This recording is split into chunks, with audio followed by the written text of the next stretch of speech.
Aftanas appeared before the girl. The main character could not believe that this was really a messenger of God, who was an angel. She couldn't believe her eyes and thought she was just imagining it. He congratulated the girl because she had a chance to be reborn. The girl died after all her torment. Boss yelled at her because she dared to argue when she should have said thank you because she didn't even have a higher education. The girl should have reported if she could no longer work. In other words, he will immediately find a replacement for her. Today was no different from the typical everyday life of the main character. She didn't sleep all night again. It's already 6 a.m.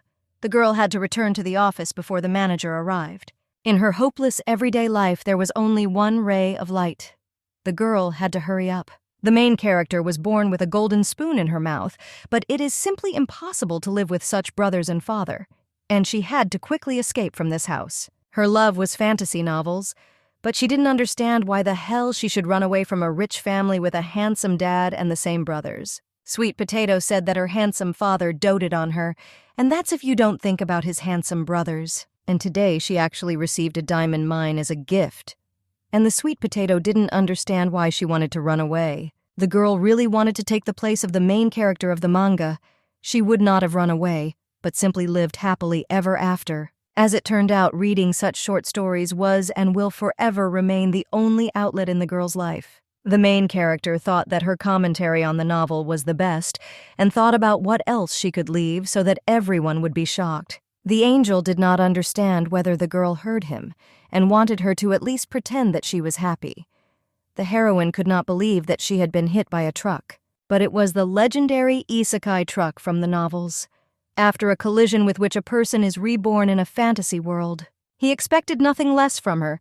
She actually read a bunch of short stories, and it is not surprising that the choice fell on the main character. She must use her knowledge to properly enjoy the world created by their god. The envoy said to take the issue seriously because she must choose a novel, and God will create a world following the example of this short story, where in the future the girl will be reborn. When creating this world, Aftanas studied a lot of data, but most of the details he borrowed from romance novels. God creates the world based on short stories that he hasn't even read.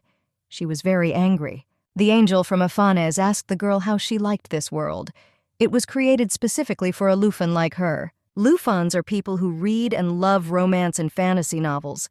The angel asked if the lady wanted to be reborn there, but the main character refused. She didn't want to end up in a world created by a madman who didn't understand anything about these stories. The messenger began to become hysterical. He pointed out that the girl herself wanted to be reborn in the place of the heroine of the novel, because she left a comment earlier. The girl considers such behavior unacceptable for an angel. He does not inspire an iota of trust and respect. She asked why the chance for rebirth was given to her and not to someone else, because there are enough people on the planet.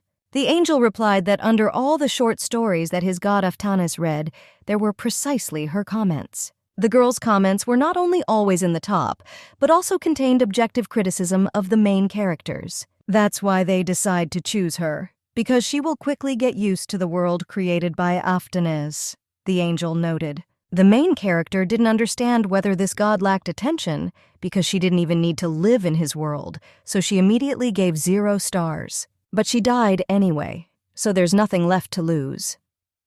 The messenger's answers to the girl's questions did not reassure her at all, but still she had nothing more to lose. The angel asked what about consent to rebirth. The main character is very familiar with the world of short stories, because in a month she managed to read dozens of different chapters and titles. She didn't know what to do if she was reborn as a slave, or she could become a villain whose head will be cut off through the chapter park and nothing good will come from it. It may even happen that she will become part of the crowd, which will be used, and then simply thrown into a landfill. The girl still doubted, because the angel's answer was not at all comforting. After all, the answer that she would soon get used to it was unacceptable for the girl. The messenger asked if the girl was happy with everything, because she herself wanted to live in the world of a love fantasy novel. But the girl, as she wrote in that comment, she wants to be born with a golden spoon in her mouth, namely in a rich family with a handsome dad and brothers. The angel considered the guard too capricious, but the girl assured him that this was actually the basis of romantic stories. And besides, the family must almost carry it in their arms. The angel said that in short stories this is definitely not the case, and the heroines have to gradually win the love of those around them. But the main character did not agree with this, because if you remember the little lady, then everything is exactly like that. The angel said that her story begins after the death of her entire family, and if she wants the same, then he can organize it. The girl immediately refused and said that she had just blurted out something stupid and that she would think carefully about it now. The messenger waited in anticipation for the girl's answer about rebirth. She noticed that all the main characters have some special abilities, and if not, then they are terribly smart. Angel thought it was time for someone to roll their lip, but in the end he simply assured her that there was nothing to worry about. The angel said clearly that if they give her a chance for rebirth, then they will not deprive her of the ability either. Rebirth into a heroine with a handsome dad and the same brother, also endowed with a special ability, was a good option. The main character thought that perhaps the universe really decided to reward her for the life where she worked like a horse. Although she was not a saint, she saw a lot and suffered even more. She agreed with the rebirth. The girl was glad that finally something good would happen to her in her life, and then the envoy said that the deal was concluded. Something strange started to happen. The girl had some unusual feeling and a black portal began to open from above. When she realized that this was a deal, she immediately asked him to stop, because deals are made only with devils. Now the girl understood that this messenger was actually the devil. She screamed and said that she wanted to cancel the deal and return everything as it was before, but the envoy said that it was too late, because the deal had already been concluded. The girl finally wanted to know what kind of super ability she has, but the messenger, opening his right eye with the same evil smile, replied that her skill would suit her perfectly. The girl promised the messenger that if this is the ability to believe telephone scammers, then she will get him anywhere in the universe. But the devil said that she need not worry because in the end she is still his property. Suddenly everything goes dark, and then a luxurious, huge castle appears. A girl with tears in her eyes washes the floor in a huge hall. It was into her that the main character was reborn.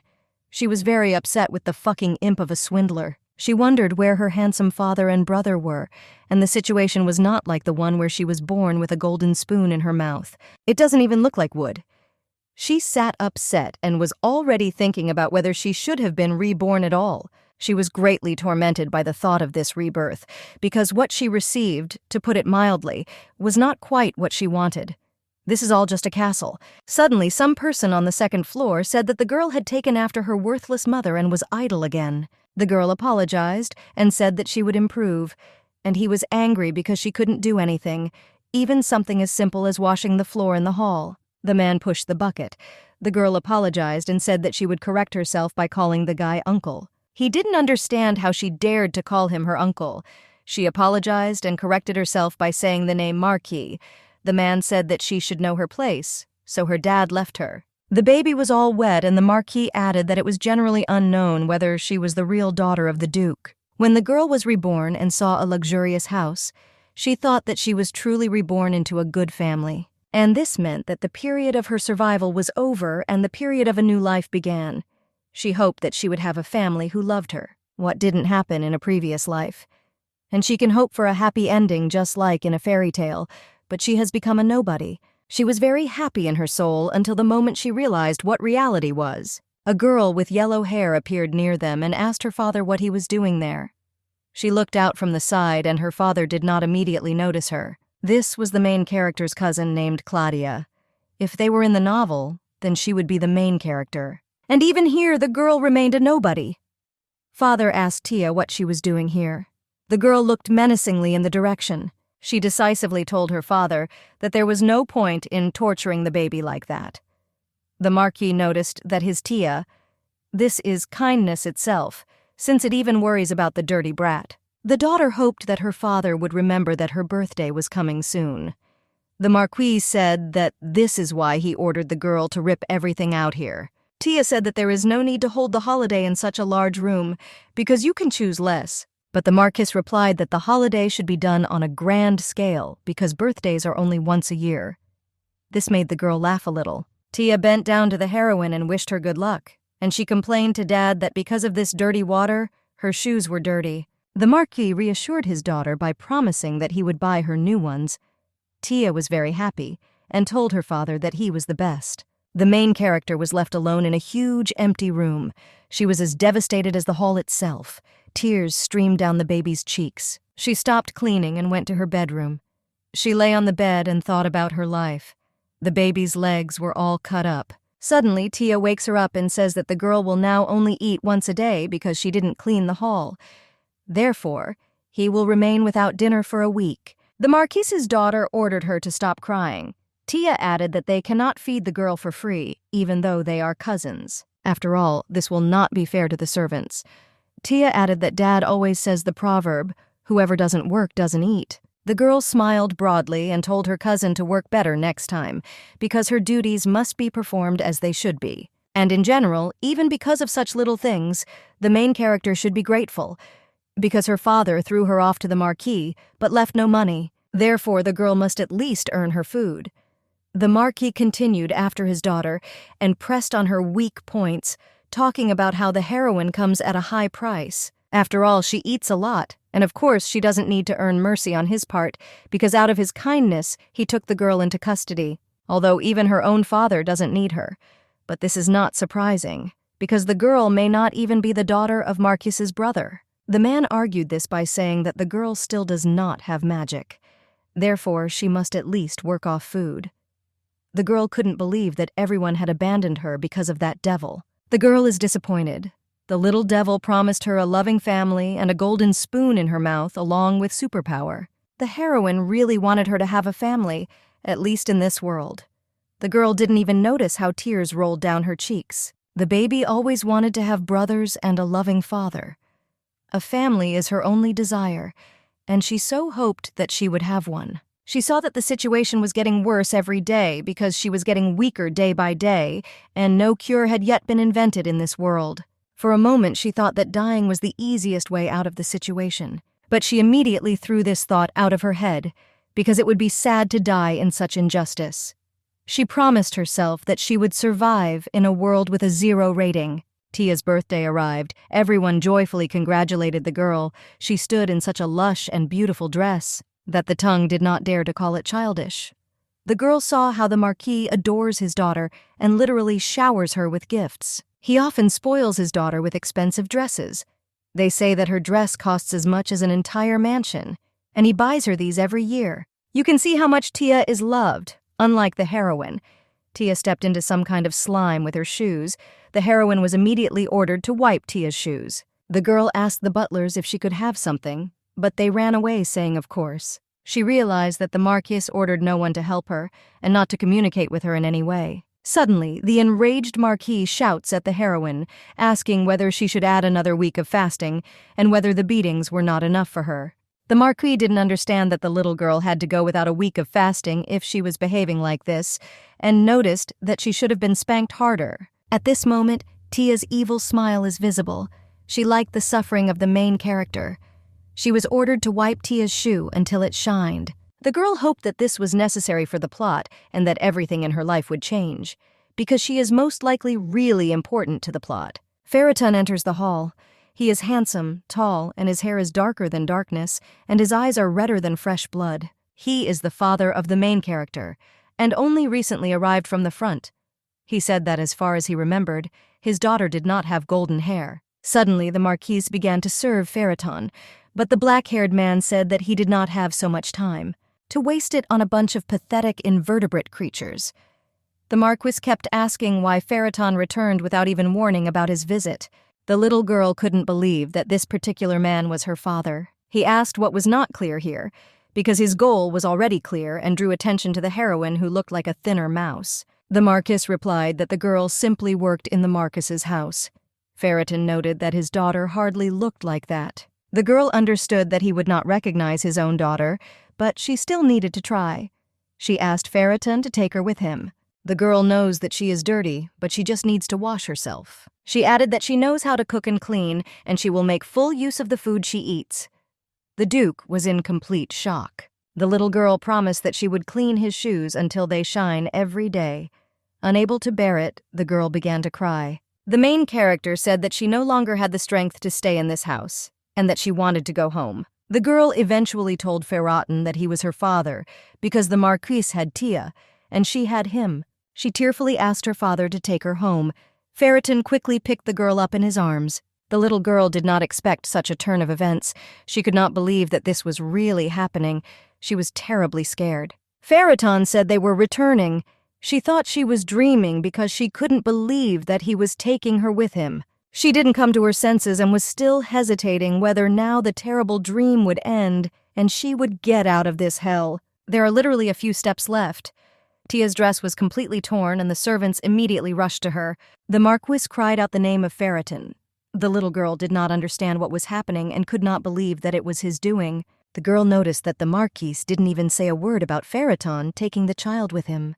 The Duke noticed that they were completely insolent in encroaching on what they had no right to. The girl didn't understand why the Marquis wasn't even indignant, as if he was really guilty of something. The girl woke up in a beautiful room and didn't know what time it was. The maid was surprised that the lady woke up so early. She wished the girl a good morning. Her personal maid asked if she had gotten enough sleep. As always, the maid was emotionless, although the little girl doubts that she hates her. 10 days have passed since Ferrotin took the girl to him, and her legs have completely healed, and the baby's health recovered very quickly. She felt as if she was even healthier than before the illness. The girl admired herself in the mirror. She returned to good condition, but she never saw the Duke. She couldn't even believe that she was in the reflection, although she doesn't really want this, because she remembered how she begged her father to take her away, and she felt a little ashamed of this incident. But she can afford to worry about little things, because now she lives a good life. She feels good in the castle of Ferrotin because they feed her here, don't beat her, and treat her well. She would like to stay here for a longer time. And in order to stay longer, she needs to determine what the Duke of Ferrotin is. She began to think that among the standard qualities she could match the qualities of Ferrotin. The girl thought about justice, protection, and peace. But this is in no way associated with him, because he looks more like a villain. But in novels there are 2 types of villains. For example, Marquis Terenko, who definitely needs to be executed. And the second type of villains are considered tyrants, who only look like that but in fact are very good people, and the heroine classified Duke Ferrotin in the second category of villains. The girl believes that she is very lucky, finally, after so much suffering in her old life. And the not very easy fate at the beginning of her new life passed like a bad dream, and now she can live in peace. She would like to just relax and do nothing, but she never received what the messenger of God, Aftanis, promised her. Therefore, it is still too early to relax completely. The girl knew that in order to find out who the Duke really was, she had to do something. The little girl ran to work off what she had eaten during her stay with the Duke. The first thing the girl did was to wipe all the windows in the house. The maids tried to dissuade the girl from working because they could do it themselves, but the girl said that she had promised the Duke, so she had to do it. The main character said that if she could live here just because she is the daughter of a Duke, she would have been here a long time ago. She was abandoned. A child who is abandoned will never truly become his own. The maids tried to stop the little lady, but suddenly the Duke came and asked the little girl what she was doing here. The main character almost had a heart attack. She didn't expect to see him because he's usually not at home at this time, and it's not clear why he returned so early today. The little girl said that she decided to clean up properly. The Duke was in complete shock and did not understand who ordered her to do this. But the girl said that she herself promised that she would work off the food. The man picked up the baby. She was frightened. The Duke noticed that he was still skin and bones. The little girl did not want to believe that she would now be thrown out into the street, and she began to cry. The man sat her down at the table and said that he repeats it again and orders her to eat. The little girl did not expect this. The table was filled with various dishes and products, ranging from chicken baked in orange sauce with radishes, ending with red fish and salads. The girl ate, but she barely managed to eat. Ferrotin asked her why she stopped. Is this really all she can eat? But she simply couldn't handle it anymore. It felt like her stomach was going to explode, and with great effort, she swallowed what was left in her mouth. The girl was afraid that if she didn't eat more, she would not only be kicked out, but immediately executed.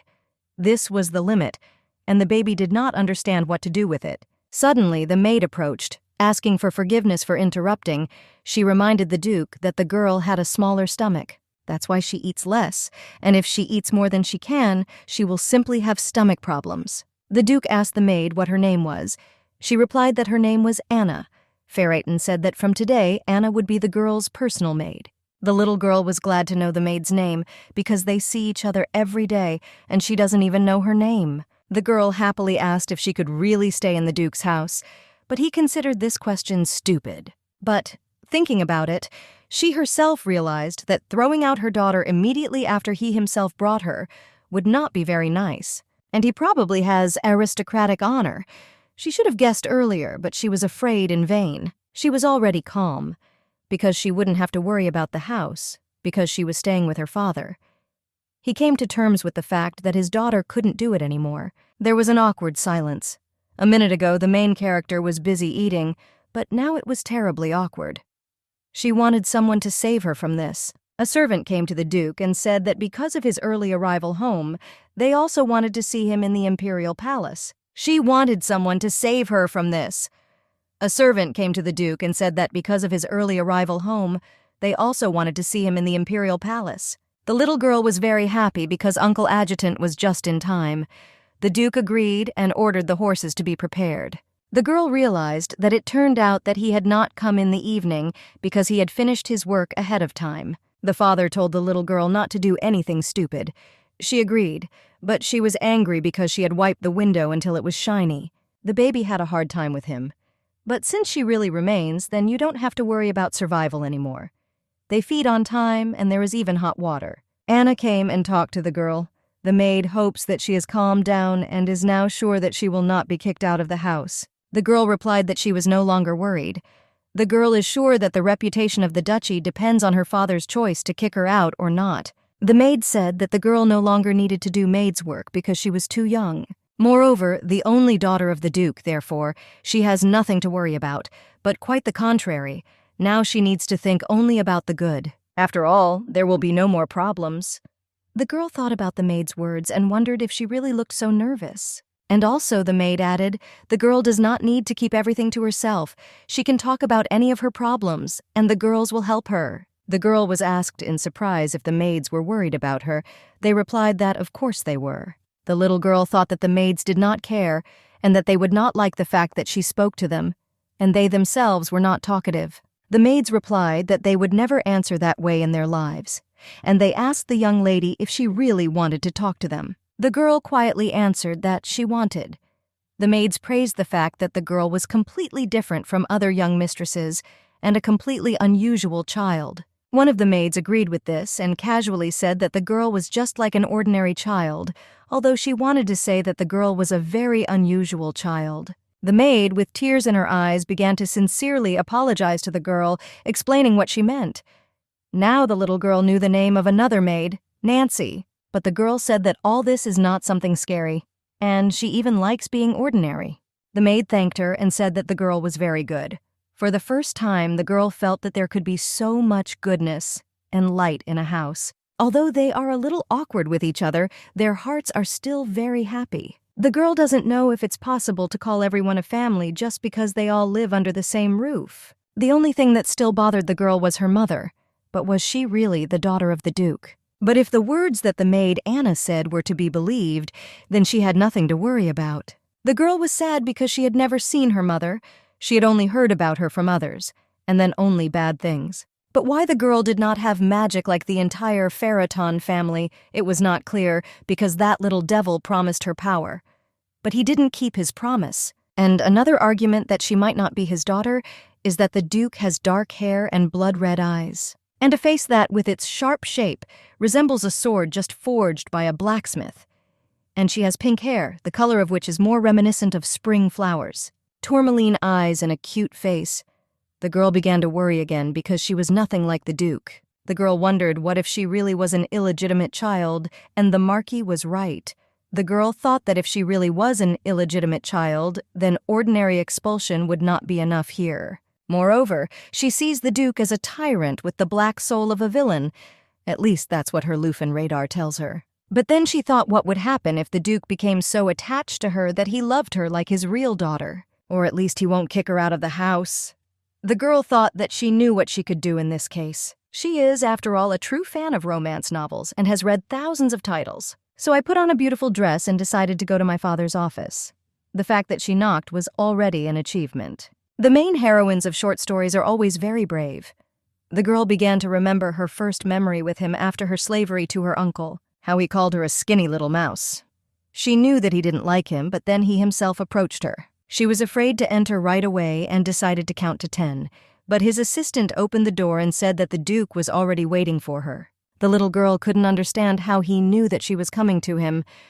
The Duke waited for her to go inside. The lady has still not come to her senses from the question of how he knew that she had come. After that, she ran to hug her father and tell him that she missed him. The girl was worried because she considered the reaction of others strange. The Duke asked if she was bored. The little girl confirmed this with a smile. He noticed that during their meal she was on pins and needles. The girl was worried because he noticed. But then I thought that it was unlikely that anyone would be able to eat calmly when they looked at him with such a look. The girl said that everything was fine and that she was just embarrassed. They haven't seen each other for a long time, and now she wants to be around her father more often, and at the same time the feeling of embarrassment will disappear. The girl herself determined that she was an illegitimate child, so the Duke needed to become more attached to her. And in this case, even when he finds out that she is not his own daughter, he will not kill her. The man took her by the clothes. Hugging her father, the girl felt something very soft under her palms. She thought it was pure silk, but it still seemed strange to her that she could feel the warmth of his skin through his clothes. She reassured herself because she was unlikely to hold him. The girl touched his face. It was very soft, although he is already a father. His skin is well preserved like a baby's. Suddenly, a text about identity verification was flashed in front of her face. She was recognized as a reader who had made a deal with Aftanis. After which the check was completed. She had a new ability unlocked called Rush and Cash. The girl got scared and thought that she was having some kind of hallucinations out of fear. But she will never forget the name of Aftanis, because it was his guide who spoke about him. He also promised abilities and rebirth. The reader did not fully understand her power. She thought it sounded like she would borrow money from moneylenders and disgrace the whole family. But soon she switched back to her father's face. The little girl was scared because she said everything about her father's cheeks out loud. The father sat his daughter on his lap and began to poke his finger into the baby's cheeks, after which he kneaded the girl's soft cheeks. She thought it was her father's attempt to become more attached to her, and most likely she seems nice to him. Because when an adult man squeezes a child's cheeks, the affection between them definitely increases. The baby thought he thought she was cute. The father said that his daughter looked like an angry pufferfish. The girl was upset because he was supposed to be attached to her, but still it's not harmful to dream. After his words, the father ended the meeting and carried his daughter out the door in his arms, and he ordered her to be washed. She didn't understand why he ordered her to wash because she was clean. Out of fear, the baby began to sniff herself. The girl didn't know why her father constantly carried her in his arms. After which she remembered what she told him about how she wanted to be closer to him. Although later I shattered these dreams in my head, thinking that this was nonsense and that I shouldn't get my hopes up so much. The maid approached the girl and asked if she was ready for a bath. She agreed because it was a good time to think. Already in the bathroom, the girl lay and thought and remembered another serious problem. When she was distracted by the Duke, the notification window disappeared and the little girl does not know how to view her incoming notifications again. Because of the Duke, she couldn't read. Suddenly, the message is illuminated in front of her again, and she can now calmly read about her new skill. A celebratory letter was flashed at her, congratulating her on acquiring a new skill. It was expected that such a simple condition would be fulfilled quickly, although the girl thought of doing this much later. The letter said that he hoped that she did not call Aftanis a fraudster and a swindler, but the little girl did not consider these conditions easy, but then she herself didn't understand what conditions were being discussed. Further, the letter clearly outlined the instructions and classification of her superpower. Skill level, F. The reader can use the cash to summon any romance fantasy novella from the list of unread novellas. She can summon and use the skill of the heroine of the novel she summons, but she faced a ban. After all, the use of the ability skill was blocked due to the lack of the summon attribute. The girl is very passionate about her power. She was very happy, because thanks to this ability she can completely forget about how to survive forever. With this ability she can easily conquer the whole world. She has already said goodbye to her long-suffering everyday life. But she didn't know what cash and attribute were. The girl received another notification. She received a task. She will need to prove her worth. After the notification, the following illuminated her. It told her that this world is also filled with danger and dangerous situations. We should not forget about the dangers of the surrounding world. A complete description of the task was revealed to her. It is up to the reader to develop her own skill through her own efforts and by proving her worth. The execution condition is to receive the challenge attribute. The reward for this is 500 cash units. The girl was highly motivated. She didn't care how difficult it was because she wanted to complete the task. That's why I accepted it. But the next question arose for the girl: how to get the summoning attribute. In short stories, the attributes are usually very rare and very expensive items. For example, a sanctuary relic and a magic tower treasure, or a family heirloom that is passed down from generation to generation in aristocratic families. The girl already knew where to find such a family item, and it was the Pharaton family heirloom. This was the only relic that could be found within the girl's radius. She hoped that the relic would not have to be hard to find. Suddenly, the girl became thoughtful and thought that she could simply ask the Duke for the relic. It's a shame, but it may also be that among the family heirlooms there won't be any summoning attributes. She decided to find the relic the next day, as soon as she had slept off. She needed to make a plan. The girl woke up and the maid asked her how the young lady slept. The girl asked Anna if she was hiding her, but maids are prohibited from entering rooms at night when their owners are sleeping. The little girl thought that, most likely, she made her way deep into the blanket on her own. The maid asked if the girl would like to change her clothes. Suddenly, the rest of the maids entered her room. The girl sweetly greeted everyone, as if they were sisters. The girl saw the jewelry lying on the display case. She was delighted by their beauty. Various metal alloys and a bunch of stones, shimmering with an unlimited number of rays of light in themselves. The maid pointed to a hair clip that perfectly matches the girl's eye color. The maid asked the girl if she would like one like this, because it would look very good on her. The girl replied that the hairpin looked too expensive, but the maid replied that this was out of the question, because the girl deserved to wear as much jewelry as she wanted. And the second added that something much more expensive could suit a girl. The reader found the opportunity to ask where all the jewelry in the house was, calling them shiny things. The maids replied that there was not just one such room, but many throughout the house. The girl was disappointed that there were so many rooms, because the search for what she needed would be more difficult. But the maid offered to look at all the decorations. The girl asked if she really could do this, and the maid replied that, of course, she could. The girl thought that if she could get into the best of these rooms, this would allow her to find what she wanted, namely a family heirloom. Remembering how strictly her uncle and his daughter Toy treated her, they would never have allowed the girl to approach such expensive jewelry. The girl herself didn't notice how she was plunged into memories, making a strange expression on her face.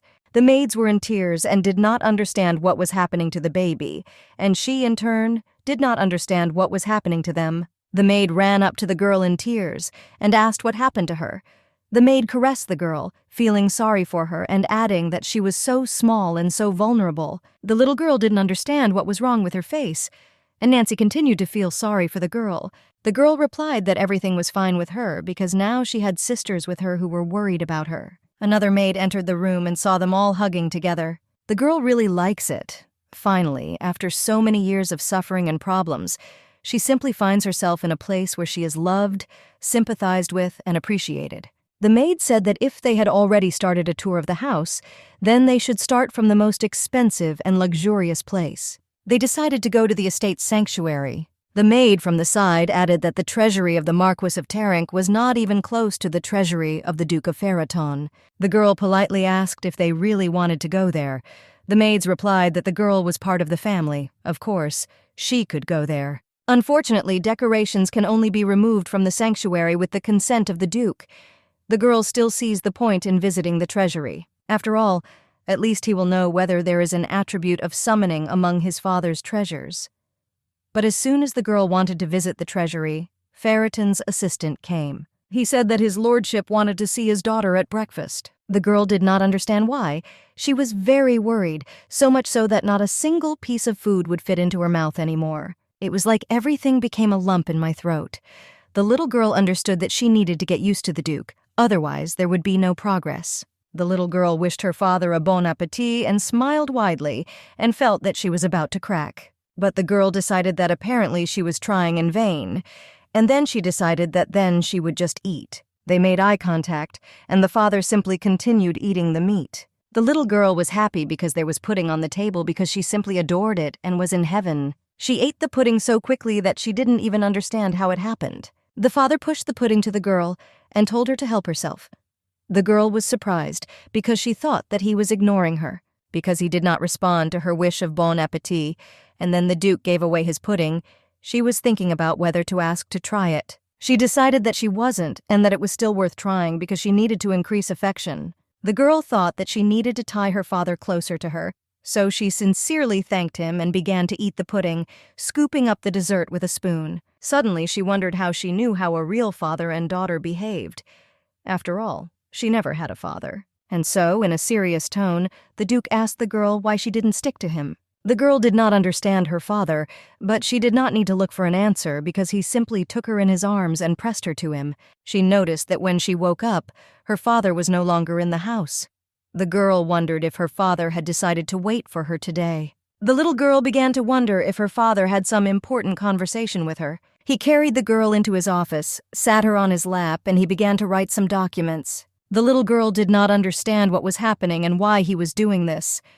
The only question is whether it happened because of her words that she wants to be close to him, or there is another reason for this. He looked at her, as always. He had a frightening look, just like his face. But it seems to the girl that he is not going to do anything bad to her. And everything seemed to be going according to plan. If he gave up his pudding to her with the same frightening face, the girl made her plan for survival. Point 1. See your father often. Point 2 was to always smile at your father, and point 3 was to increase his affection. This means that she should not deviate from the plan, but still she was very shy. She suddenly remembered that she didn't have time for the little things her father did because she had to look for the summoning attribute. She started fussing in her father's arms, so he asked what was wrong. The little girl saw that this situation was a chance to reward her for the treasure, but she replied that she wanted to look at the beautiful sparkles. She was very scared because she again blurted out something without thinking. Language was her enemy. And so, the maid bowed and reported to the Duke that the girl wanted to visit the treasury. Although the girl did not understand why the maid told this, what if her father doesn't like it and scolds her? The little girl couldn't believe that they were actually going to look at family heirlooms. Besides, the Duke has a lot of paperwork to do. The Duke took her in his arms and went somewhere with her. She could not even think that they were actually going to the treasury. The girl doesn't know what her father was up to. She was worried that she shouldn't have let her guard down so quickly. After all, she is the one who knows that one cannot let one's guard down. Having read more than one romance novel, she knows that one cannot let one's guard down even in a dream, because this world is very dangerous. What if the Duke is truly a good person, even despite his status as a thief in this world? Suddenly, the girl hears the sound of the lock opening, and when her father entered the sanctuary, she was simply shocked. She saw the sanctuary for what it really was.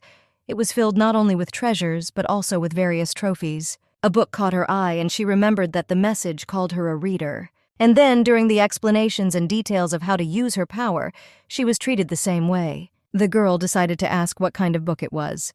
He calmly replied that it was a sealing book. The girl got scared and asked if the devil was sealed there. She did not understand why her father pressed her closer to him. The assistant replied that everything was fine, because even though it was a sealing book, there was no one or anything inside right now. The man assured that the girl need not be afraid. She replied that she was not afraid at all, although her face said otherwise. She wondered if the Duke thought the same thing, that she was scared. The girl asked why they kept the book here if nothing was sealed in it. The father replied that this was the treasure of the first Duke. The little girl was delighted, because it was a very old book. She asked if she could touch the book, at least once. She looked into her father's eyes, making her face like a cat's, but it didn't help her. The assistant replied that one way or another it was a very ancient book, and it was fragile. The girl puffed out her cheeks, demonstratively expressing her disagreement. So she saw the message. The task addressed the girl as a reader, but he asked me to show her everything she was capable of. The main condition is to assure the Duke to give her the summoning attribute, and the reward is the opportunity to win a lottery with a prize fund of 5,000 cash units. She wanted to refuse. The girl was scared by this task because she wouldn't be able to persuade her father, and she couldn't risk it that much either. but the message added blood-red text that said the following: "Refusal of a task is death. Failure of a task is death." The girl didn't know what to do, because she couldn't take the book because she would die. But he also can't help but take the book because he'll die the same way. This is a hopeless situation. The eyes filled a little with tears. Another message was displayed to her, where she was informed that by accepting the task, she had activated one of the functions, namely hints. She became interested in what these clues were, but her curiosity was short-lived, but it didn't matter because she had to get this book. Hints would be displayed during the task. The girl hoped that she would at least be able to choose these hints. The girl saw that a heart was drawn on the Duke's cheek, and she was greatly surprised. The little girl thought that she should kiss her father on the cheek, but she knew that she couldn't trust that devil. The father noticed that the girl's face looked strange. She looked like a frog that had been strangled. It seemed to her that it even suited the Duke, but now was not the time for that. She still almost decided to kiss Dad on the cheek. I was very shy and scared. The girl calmed herself down because this was just a hint. She could do without her and the kiss. She just needs to persuade the Duke. She grabbed her father's shirt and began to pull it while saying the word Dad. She promised that she would be very careful with the book, but could she even touch it once? The girl said that she was sad that no one had read the book for several centuries. She added that she would not harm the book, but would only stroke the cover. The little girl asked if it was possible with a very cute face. Her father reacted to this differently than she expected. His gaze became even stern, and his hands, she thought he wanted to break her ribs because she kept begging for the book. Even more hearts appeared around. All the clues made the girl kiss her father on the cheek. The heroine did not understand what was happening. She realized that there was simply no other way out. The lady looked at her father's face. This is what a man who expects nothing looks like. The baby stretched out her hands to her father for a long time, but he did not understand what was happening and what the girl needed. The girl kissed her father on the cheek, following the prompt. The reader was captivated by the Duke's face, even stony and emotionless. It looks very beautiful. The baby smiled happily at the Duke. Everyone present was in complete shock because she kissed the gentleman. The girl heard a crunch, and suddenly the glass shattered. The father broke the glass barrier to get the book. He took her in his hands. The girl couldn't believe it. And the assistant was completely shocked by the gentleman. The little girl really wanted to pick up the book, but her father did not give her permission and examined her on his own. She looked safe. Even though this book is ancient and no one has it sealed with it, you still need to be careful. The girl realized that the Duke did not take out the book not because of its importance, but because he was worried about the girl. He didn't want her to get hurt in any way. The assistant excitedly told the Duke that this book was very expensive for the first Duke. The assistant added that if the girl tears or damages the book, the Duke quickly interrupted his assistant's chatter by asking whose book this was, and looked at him with a very angry look. The girl was very happy. She told her father that he was the best. This greatly surprised the ruler. She reached for the book, and the faster she wanted to take it, hearts began to fly around again. The little girl thought about what a bastard the demon was, and about what she would do to him as soon as she caught him. The girl kissed her father again. The Duke's face no longer resembled stone so much. The girl is surprised that he likes kissing his own daughter on the cheek so much. This is a sign of a loving father. The girl could not understand whether her father had become angrier or kinder.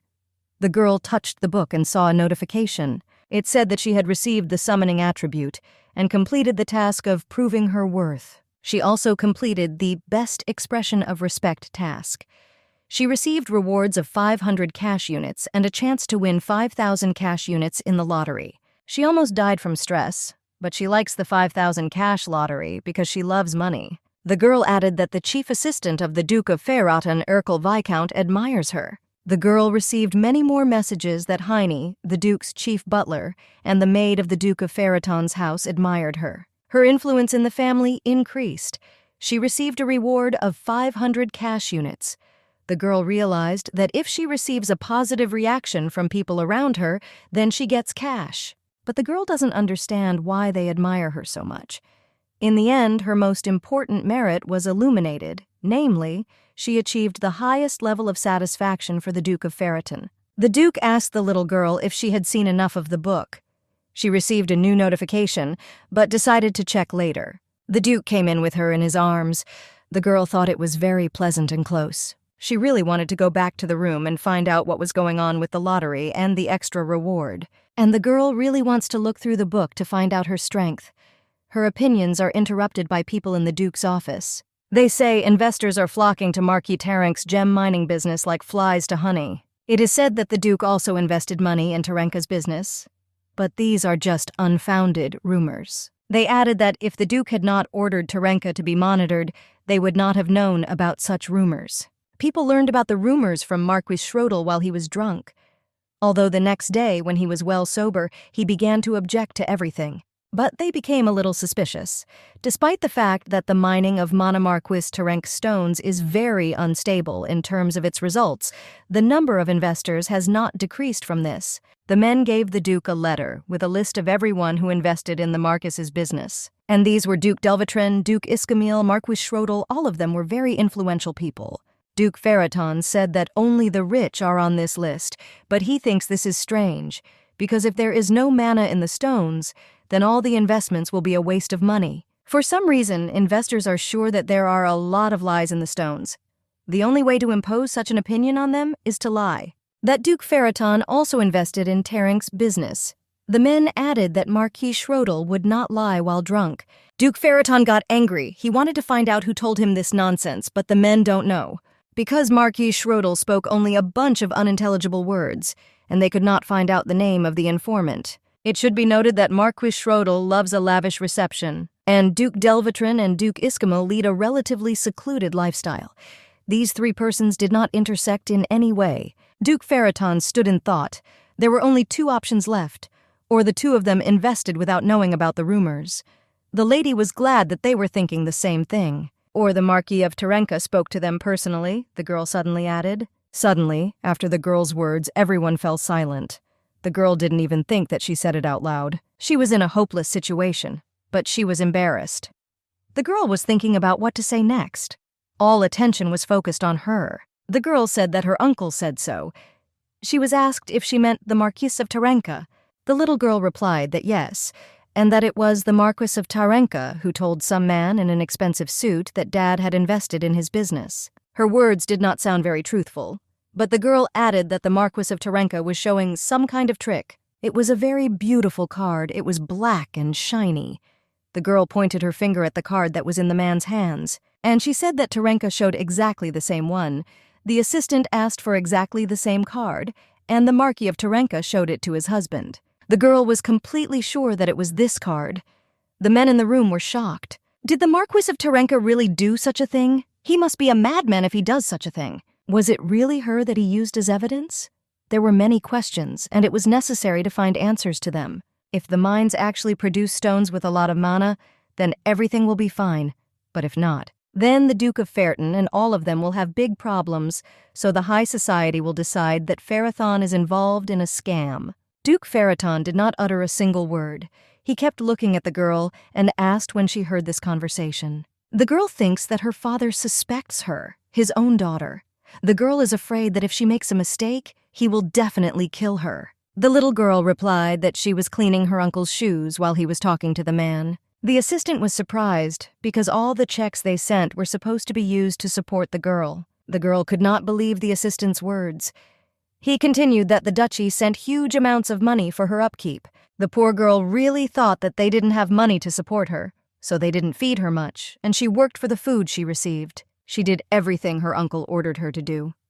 Only on these conditions could she continue to live in the Marquis's house. The girl is disappointed how the Marquis could do this to her, because she is just a small and defenseless girl. Men don't want to believe her, but the assistant says that the Marquis of Tarenka loves his daughter madly. At the same time, the girl recalled how her uncle constantly told her that her father abandoned her and did not leave her a penny. The girl does not understand whether she is suspected or not.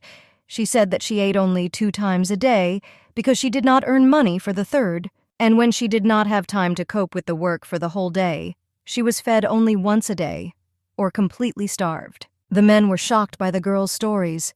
She was worried that she would die because of an incorrectly said phrase, but it's true. The girl fell at her feet in tears and showed exactly how she cleaned her uncle's shoes, and he gave the card to the man and said that it was proof. She continued and said that he showed the card to some grandfather and a man with red hair. She is almost hysterical and assures the men that she is telling the truth. Ferreton shouted contentedly, but with an enraged face asked why the hell they were interrogating his daughter. The men assured that they did not interrogate his daughter. He grabbed everyone by the throat with an invisible dark force and began to choke. They begged for mercy, but the father did not want to hear any excuses. Through them, he remembered what he saw in the Marquis's house when he came for his daughter. He extended his hand to the baby. He did not want to interrogate his daughter. The Duke only cared about her. Ferreton took his daughter in his arms. Seeing the stained sleeve, he ordered to call a tailor. He announced the next topic to be discussed. The girl wakes up in her own bed, surprising, because just now she was in her father's office. Apparently, the maid moved it. Seeing that the maids were nowhere around, she took out a book. This book has outlived all the Ferreton. The book is so old it's almost falling apart. She hopes nothing will fall out of it once she opens it. Of course, it's risky, but curiosity takes over. She throws back the book and the whole room is filled with a golden glow. Surprisingly, the book she had just opened was old and almost fell apart, but now it is in perfect condition, like new. She opened the book. It contained a bunch of black magic spells and a key to obtain divine power. The girl thought that if this is a sealing book, then there must be a way to seal the demon, or a spell to summon it. She began to leaf through the book to reveal her full ability, but when she opened the book completely in the middle, it turned out to be empty, after which she received a notification. It said that the summoning attribute seal had been lifted, and now the restrictions on using the ability were also lifted. The girl can finally use her ability. She is very happy, but now she has been given a new task called the Path of a Worthy Reader. Its conditions are to use cash units to summon a novel and draw power from it. The reward for this task is 1,000 cash units. The girl was surprised why the program asked her to do what she herself wanted. But how can she summon the novella? She has no idea how to do it. She started trying different options, starting with just waving her hand and shouting appearance. Then, remembering the experience of all the short stories she had read, she checked to see if there was anyone nearby and extended her hand up. In addition, uttering a request to heaven that they allow us to endure the stupidity of the main character and not strangle her through the screen. She got a notification that said that in order to use the power, she just needed to say the name of the novel she was reading. The girl felt ashamed. Her strength is currently bronze level, and she can call upon powers from the romance novels she has read. She called the novella, "I was born into a rich family, but I still want to escape." Thanks to the abilities of this novel, you can forget about the fear of exile or death. But suddenly, she did not have enough cash to call this novel. The girl is angry, because in this life, she does not have enough money. She was illuminated by a notification that she had 1,000 cash on her balance and a lottery for 5,000 cash. She ordered the lottery ticket to be used. The girl is disappointed because this lottery is an ordinary scam. She decided to be optimistic and hope for the best. She received a greeting about winning 100 cash units. Just like in her previous life, she won a maximum of 101, while others won 1,000 or even 5,000. The girl lay upset. It's unlikely that 1,100 cash would be enough for her to call the novel. The notification said that there were 1,100 cash units on the balance. The little girl didn't understand why put pressure on the patient if she herself knew. She remembered another message that she did not have time to read. The girl did not receive a reward for the fact that the level of satisfaction of the Duke of Ferreton reached the highest value. After the calculations, she was given a reward. It was the opportunity to rent the novel for 3 days. The girl was very happy with such an award. It was even much better than 5,000 cash, because it was not a chapter, but a work. She is very grateful to the Duke, although she does not know why she pleased him so much. As it turned out, collecting cash is difficult, but for now, she will save her capital for something more important. The maids knocked on the girl's room, and she quickly hid the book. They apologized for not being there when she woke up. The girl replied that this was not such a big problem. The maids asked the girl if she was hungry. After all, she missed dinner because she fell asleep. They decided not to wake her. The girl replied that she didn't even notice how she fell asleep. The maid replied that most likely the girl was just very tortured. No one expected this. The maid said that the girl nodded off at first and then completely sat down on the Duke and fell asleep. She was shocked when she heard. The maids were even scolded for being so bad at holding back their laughter. The girl was scared and hoped that it was the maid who carried her, but Anna replied that the Duke did it. The girl said that next time the maid should do it for him because she did not want to be a heavy burden for him. But the maid said that her father truly appreciated her because he not only carried her to bed, he also called a tailor to make clothes for her, although he himself is so lazy to do this that the butler always needs to look for some kind of approach to the Duke. The maid added that Duke Ferreton was truly worried about her. The girl realized that she had made the maid worry about herself again.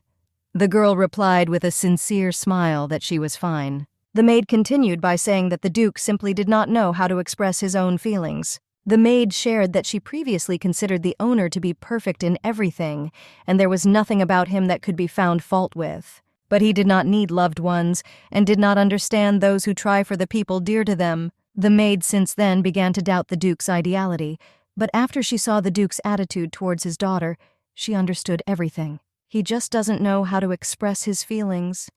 The girl asked if she really had feelings for her, and the maid replied that she did. And recently they have learned about those aspects of the Duke's existence that they had no idea about. However, members of the Ferreton family are different from ordinary people. The girl wondered what the difference was between them and ordinary people. Another maid corrected her colleague by saying that she just wanted to say that the representatives of the Ferreton family are special. The girl heard enough to understand that her family was not called ordinary, and she said that she was very hungry. The maid asked if she should set the table right away.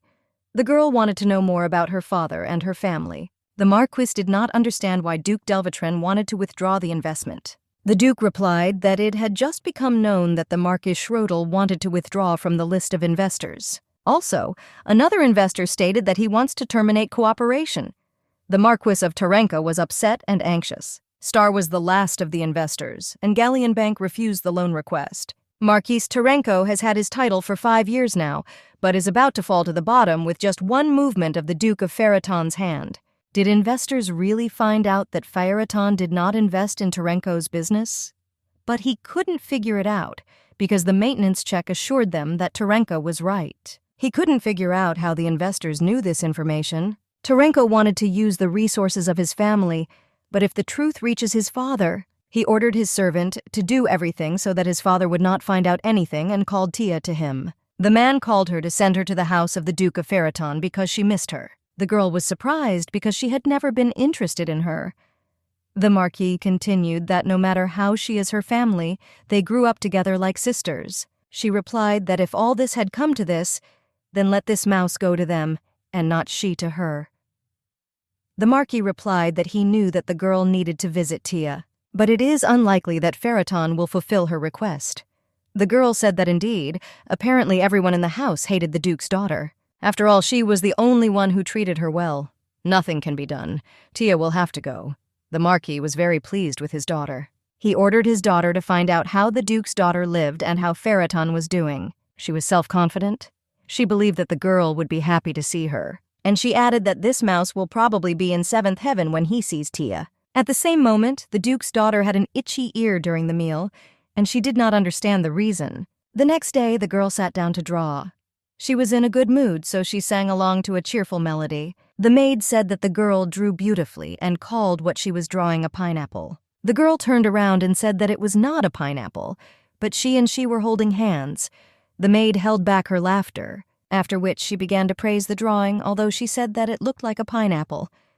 Surprisingly, the girl's plan worked. She was thinking about how to appease several more maids in this way. The little girl began to imagine how the maids gave up everything for the sake of her drawing. And they are even ready to give their heart to the little lady, and they would behave like stalkers. While the girl was daydreaming, the maid called her for a walk. The maid invited the girl to visit the glass gallery, which is located in the Duke's house. Now the girl believed in the world of the novel. She ran with all her might to look at the glass greenhouse.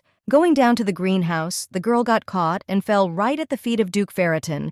He asked the girl what she was doing here. She replied that she had fallen. The Duke asked a strange question why she fell, but for her the answer was absolutely logical because she fell. At the same moment, the maid ran up and said that children at her age very often stumble and fall. But Duke Ferreton believed that the girl was weak and therefore fell. She asked her father to take her in his arms. Dad silently picked her up. He saw small scratches on the girl's knees, got a little angry, and walked in the other direction. The maid followed him, but the girl still wanted to go visit the glass greenhouse. The Duke sat the baby on his knee and was surprised why her knee turned so red. He decided to treat the wounds with a special ointment so that after a few days not a trace of them would remain. The Duke knew that she was weak, but for Duke Ferraton to say so much. The girl began to worry that her father would abandon her again due to weakness. Is she really an illegitimate child?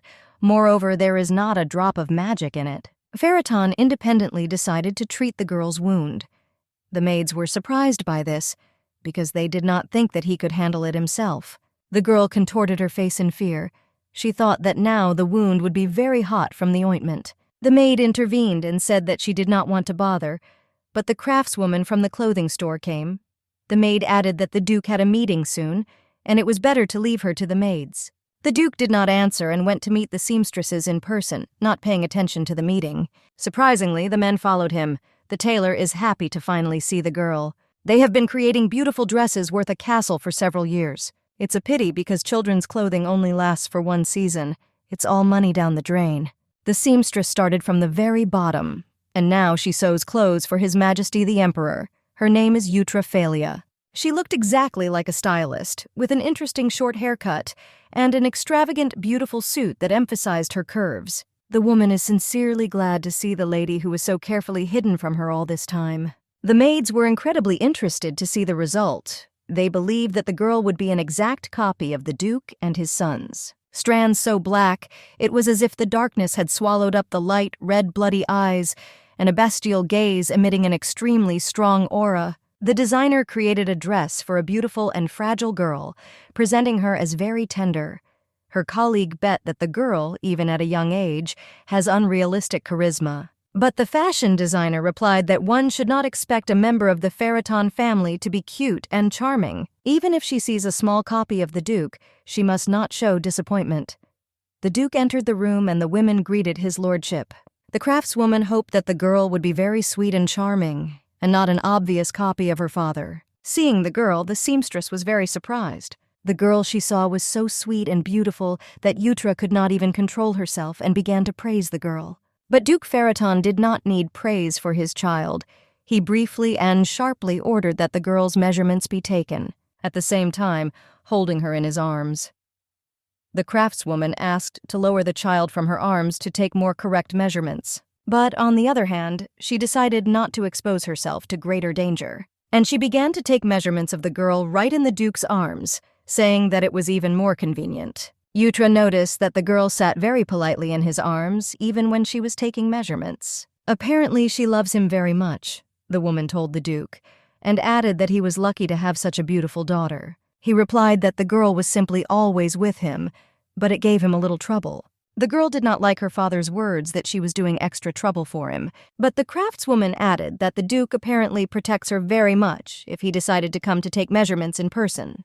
Duke Ferraton is at a loss for words because he said that the girl simply falls very often, like a newborn fawn, and he has to carry her in his arms. The butler added that little miss absolutely adores her father. The men began to tell how sweetly she fell asleep on the Duke's lap. The Duke remembered that when he came from the war, his daughter fell into hysterics.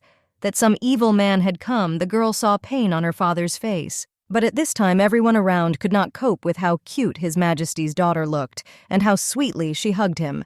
Eutra added that she must be so comfortable in her father's arms, and a man who came to the meeting shared that he was terribly jealous of the Duke, because he was lucky to have such a wonderful daughter, although all this chatter made him nervous. The butler asked the girl if she loved her father. The little girl replied that she loved her, but the answer did not satisfy those present, and they asked how much she loved her father. They wanted the girl to say that her father is the best. The girl was tired of all this, and she showed how much she loved her father. Touching finger to finger, she said that's how much she loves Dad. Everyone around asked the girl. She said that she loved her father, that's all, and once again showed the gesture with her fingers and added, just a little bit. Everyone present in the room forced the girl to tell her how much she loved her father. Already mentally, they began to write a will, dig their own graves, and plan suicide.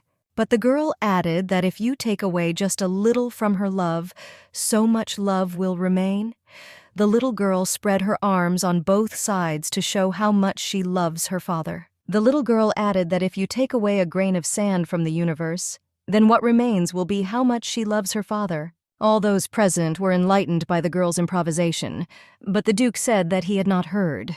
The girl repeated that if you take away a drop from the universe, then all that remains is the girl's love for her dad. Everyone was delighted with the daughter of Phaeton. They asked to share the secret. But the Duke didn't really like this whole kindergarten. He asked the girl why she even decided to take something away. But at this moment, she had not yet come up with an idea. But she quickly got out of it by saying that she wanted to love her father even more thanks to spending time together. The girl added that if her father was always there, her love for him would become even stronger. Everyone who stood in the room understood why the girl took a little bit. The girl was praised in different ways. They said that she was such a young lady, but already thought like an adult. And everyone was simply speechless at how sweet the girl was. The reader is happy everyone seems to have fallen for it. But the girl saw her father's look. It looked as if he didn't like it. Yutra noticed that why the girl's size was larger in previous years, she thought it was strange. Even the clothes she brought were a little extra, but this shouldn't cause problems. The woman asked to lower the child to the ground so she could try on clothes. But the Duke asked why the girl should try on this. He added that they already take all these clothes, just let Yutra. Will fit everything to the girl's size. The Duke said that he buys absolutely everything that she brought.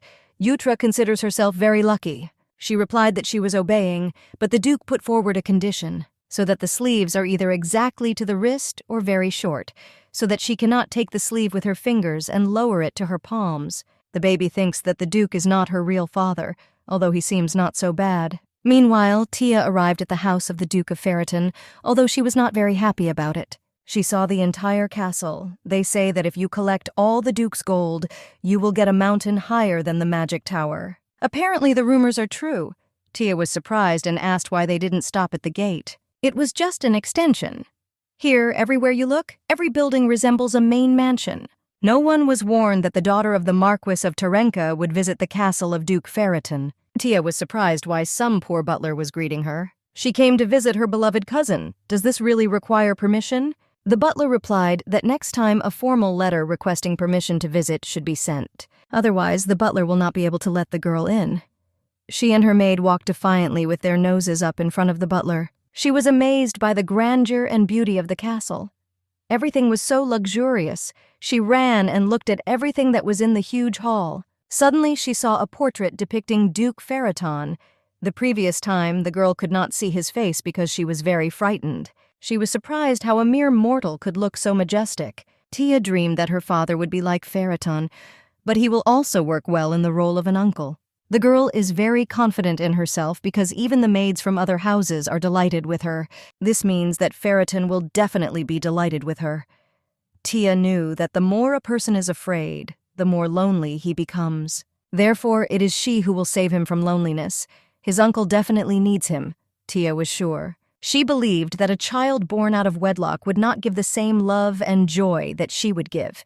Tia wants to take her cousin's place. The lady is sure that such a dirty child does not have the slightest right to live in such a luxurious estate. Suddenly, she saw the same scary and dirty little mouse.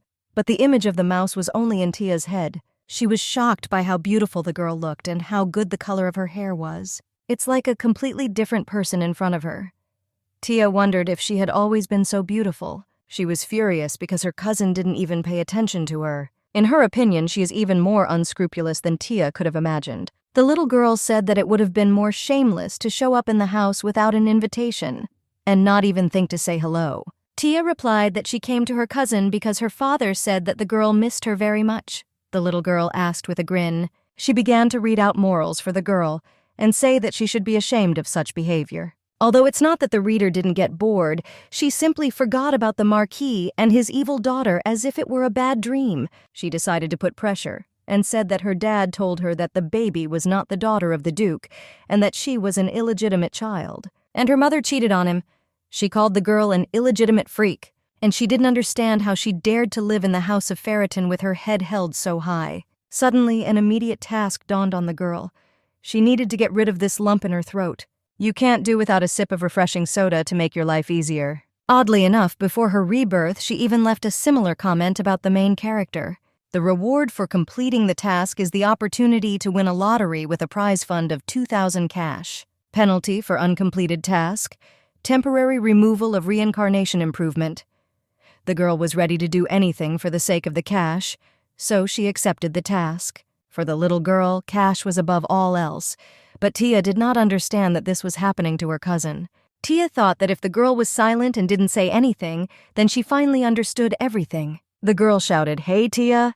She asked her cousin if she had said this to her. The little girl asked haughtily if anyone other than Tia was in the room. Tia didn't understand how this mouse even dared treat her like that.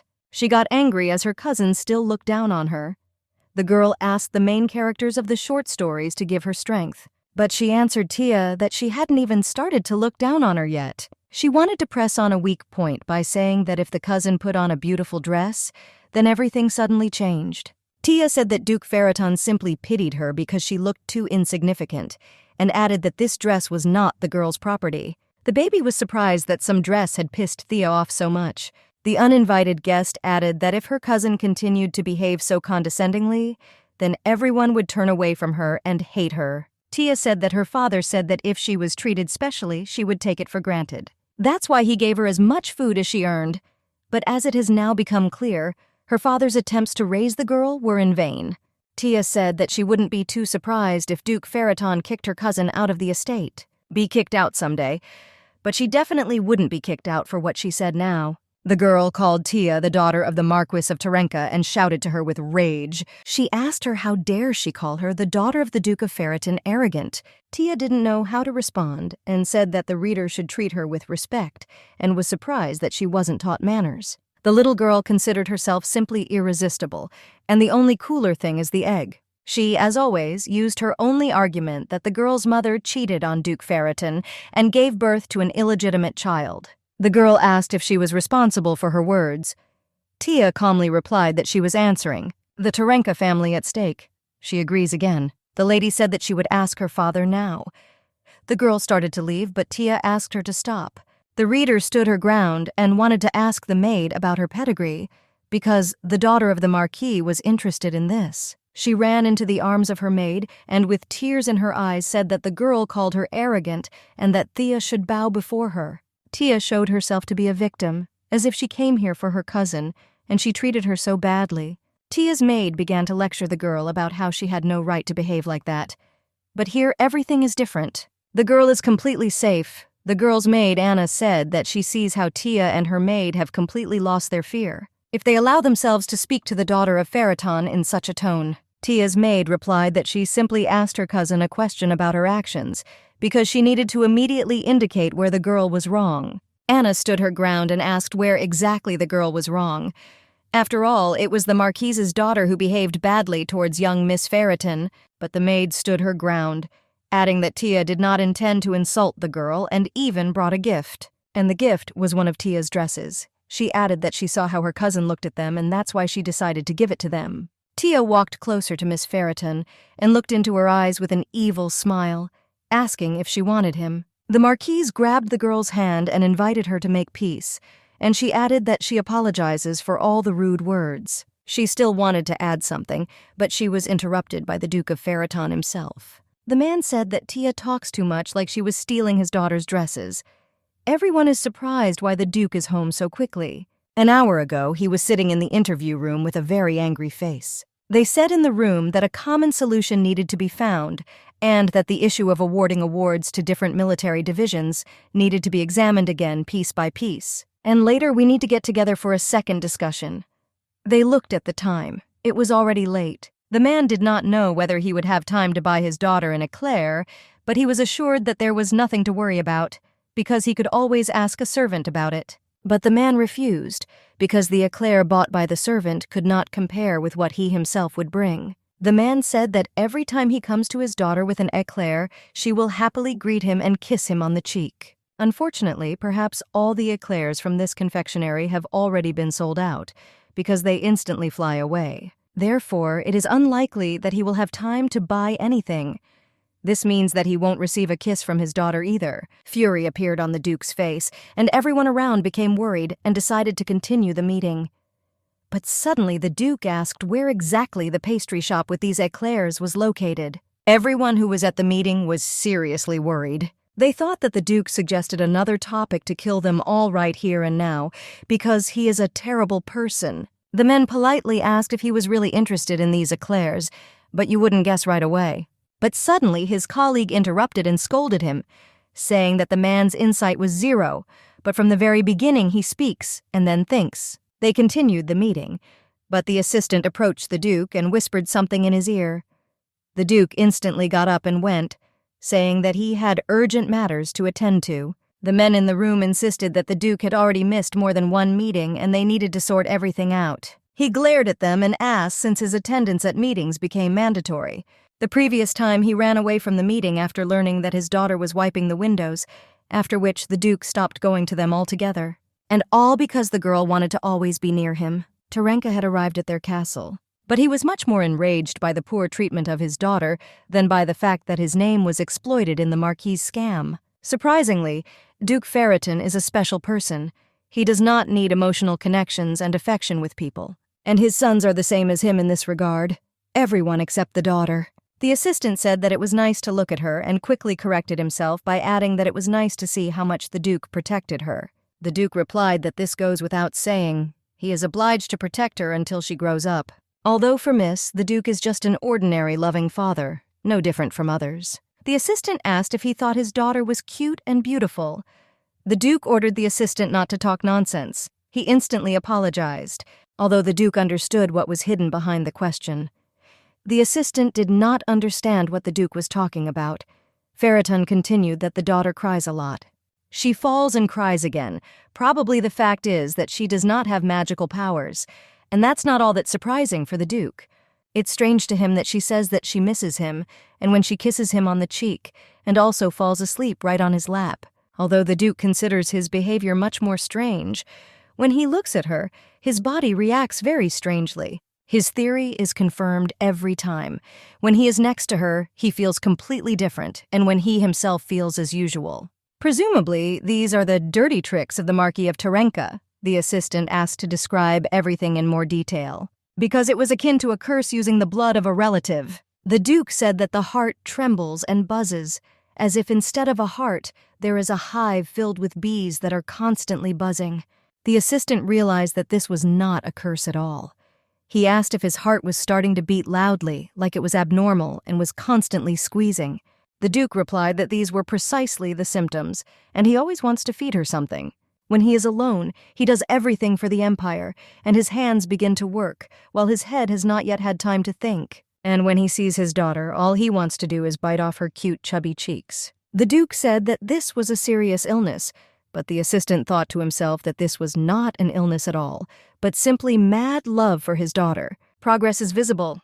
The assistant hopes that one day the Duke will find out the real name of this disease. The Duke ordered to go to the pastry shop, but the assistant said that they had probably sold out everything. The Duke didn't answer, just looked at him. The assistant remembered who was really in front of him, so he decided not to risk it anymore. You apologized to him. The butler asked if he should buy the girl eclairs. The Duke agreed, but then decided to go there himself and buy them himself. The assistant asked if Ferreton would definitely buy eclairs. He told the assistant to simply say the name of the bakery and where it was located. The Duke left, and he himself ordered the assistant to find a store with toys for children her age. Ferreton already knew why the Marquis of Terenka sent his daughter to him. She ran to the Duke with hugs and a dress in her hands, but the Duke answered what kind of rag she was in her hands and walked around her. Then he took his daughter in his arms. But she's not his family, Tia thought. She began to get out of the situation. She thought that she could frame the girl, as if her daughter had told terrible things about her, after which the Duke began to treat her poorly. Tia said that she forgives the Duke, because he simply became a victim of his own daughter's lies. The Duke's daughter asked what exactly this lie was, but Tia stood her ground and said that she herself would apologize for her cousin. Tia thought that everything worked. Because the Duke's face changed, she added that the daughter apparently lied to her father that Tia stole her dresses. The Marquise did not stop, so she said that she understood her cousin. Apparently she was lying to look better in the eyes of her father. The daughter of the Marquis of Terenka is so confident in herself that she has no idea what it's like when she is ignored, when she is refused and told that no one needs her. And that's why even now the girl cannot stand up for herself. The Duke was very angry and did not understand how Tia dared to say such things about his daughter. Tia said that she had no need to steal his daughter's dress. She even brought one of her dresses to give her as a gift. The Duke asked what kind of dress he last saw on her. She didn't understand what he was talking about. Phaeton continued that on the day he picked up his daughter, she was wearing the dress he had sent for her daughter. And only now the girl realized that her father did not treat her badly. He was talking about how she was dressed and what condition she was in. Tia said that all this was nonsense because her father bought her that dress. She said that her father buys her such dresses every year for her birthday. The Duke asked the girl whether exactly every year. He was so angry with the girl that he could barely contain himself. Tia said that this was her dress, considering the Duke's daughter a fool. She couldn't stand it and said that his daughter was weak-minded, and that's what her father and the maid told her. The Duke asked what her father said about him. She replied that he was a cold-blooded killer with darkness running through his veins. He didn't know what sadness was, and if he cried, someone else's blood would be shed. Tia wants the Duke's daughter to always be in the shadows, to always have fingers pointed at her, and to be bullied by everyone and everything. This is how she sees his daughter's life. Tia added that the Duke's child was just a brat who had stolen her place. The Duke replied that even the milk on Tia's lips had not dried, and she already wanted to die at his hands. He said that she might not expect a pardon. She knelt down. She didn't understand what was going on and asked for help. Tia imagined how she, instead of the baby, was sitting in the arms of the Duke, and she was kneeling in front of them. The girl's self-confident face instantly filled with horror.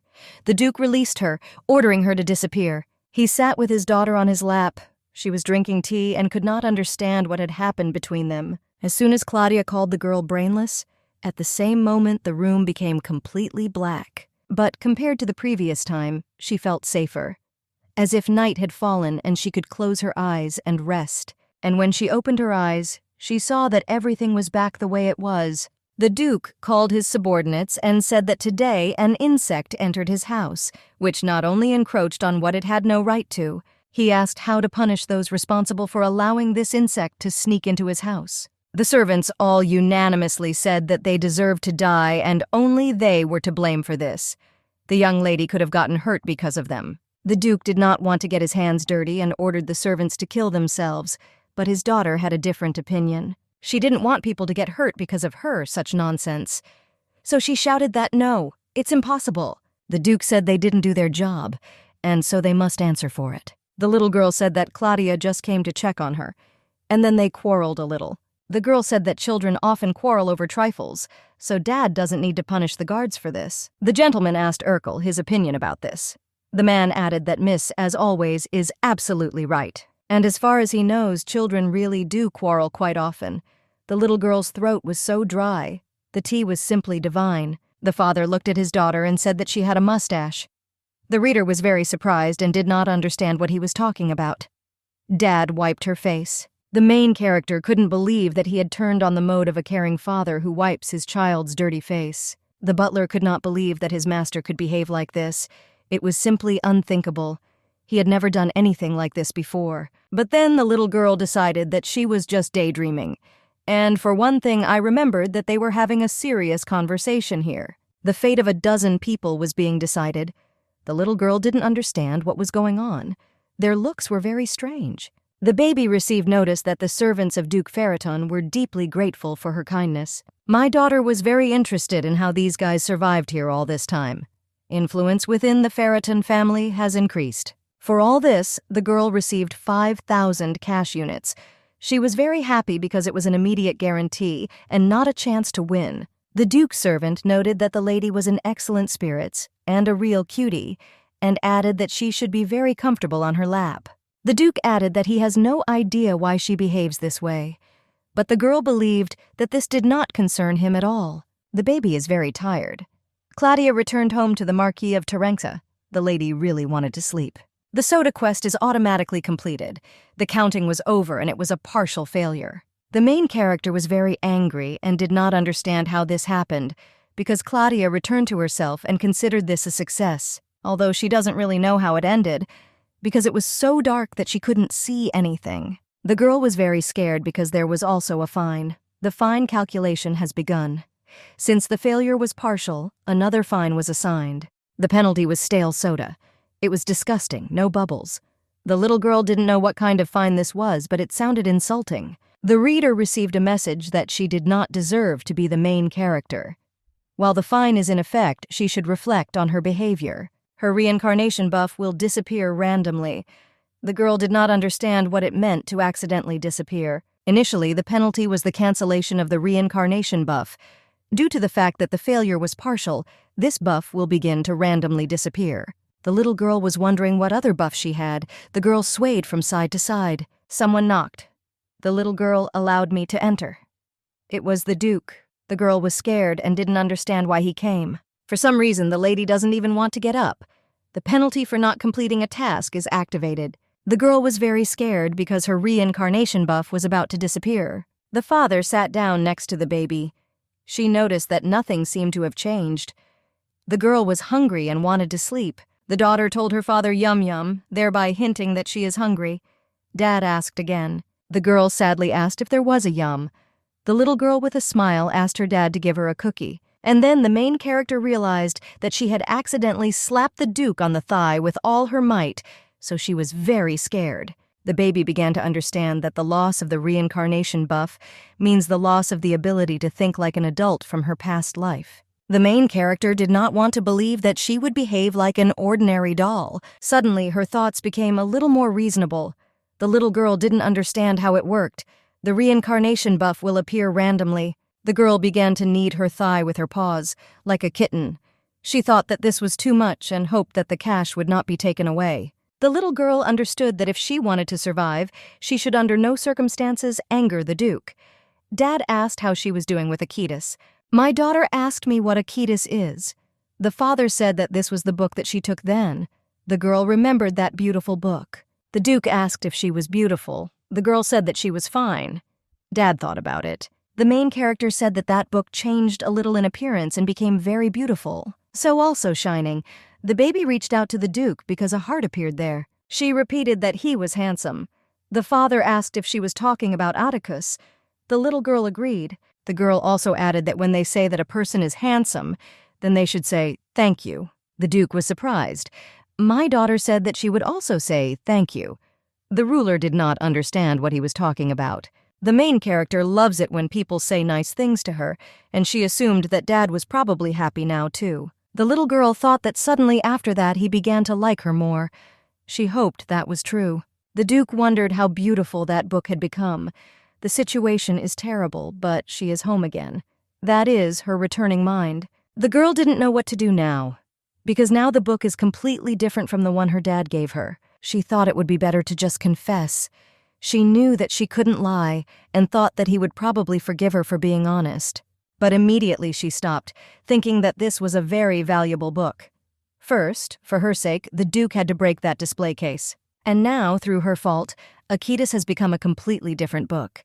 She decided that they might begin to see her as a walking problem. The little girl assured herself that everything would be fine and she just needed to have courage. The Duke was waiting. The girl could not withstand his gaze, so she began to say that she did not spoil the book. She was very scared. The butler was upset because the little vixen had upset their miss very much. The master had just gone to see the baby, and the servant hoped that he could console her, but I noticed that he had already left. The man asked the gentleman if he had already talked to the miss, but the servant didn't like the man's reaction, and he decided that the conversation was simply not going well. He hoped that Miss was not upset to the point of tears. The Duke asked Heinz to answer him honestly. Lost in thought, the Duke asked if he was scary. This question scared the man terribly, and he asked if the ruler could repeat the question. The Duke asked the man to simply forget about it. The Duke covered his mouth in horror when he realized what he had said. The little girl cried and said that her dad was not scary. The Duke did not understand what was happening. The girl rolled on the bed and screamed that she didn't intentionally make the book different, but he still glared at her so creepily. The main character said that her dad is not scary, but very handsome. She screamed that her daddy had a diamond mine. The Duke said that he was also rich, and that she had not only a diamond mine, but also a gold mine. The little girl added that her dad just adores her to death, and he truly loves her. The man was sure that she had ruined the book.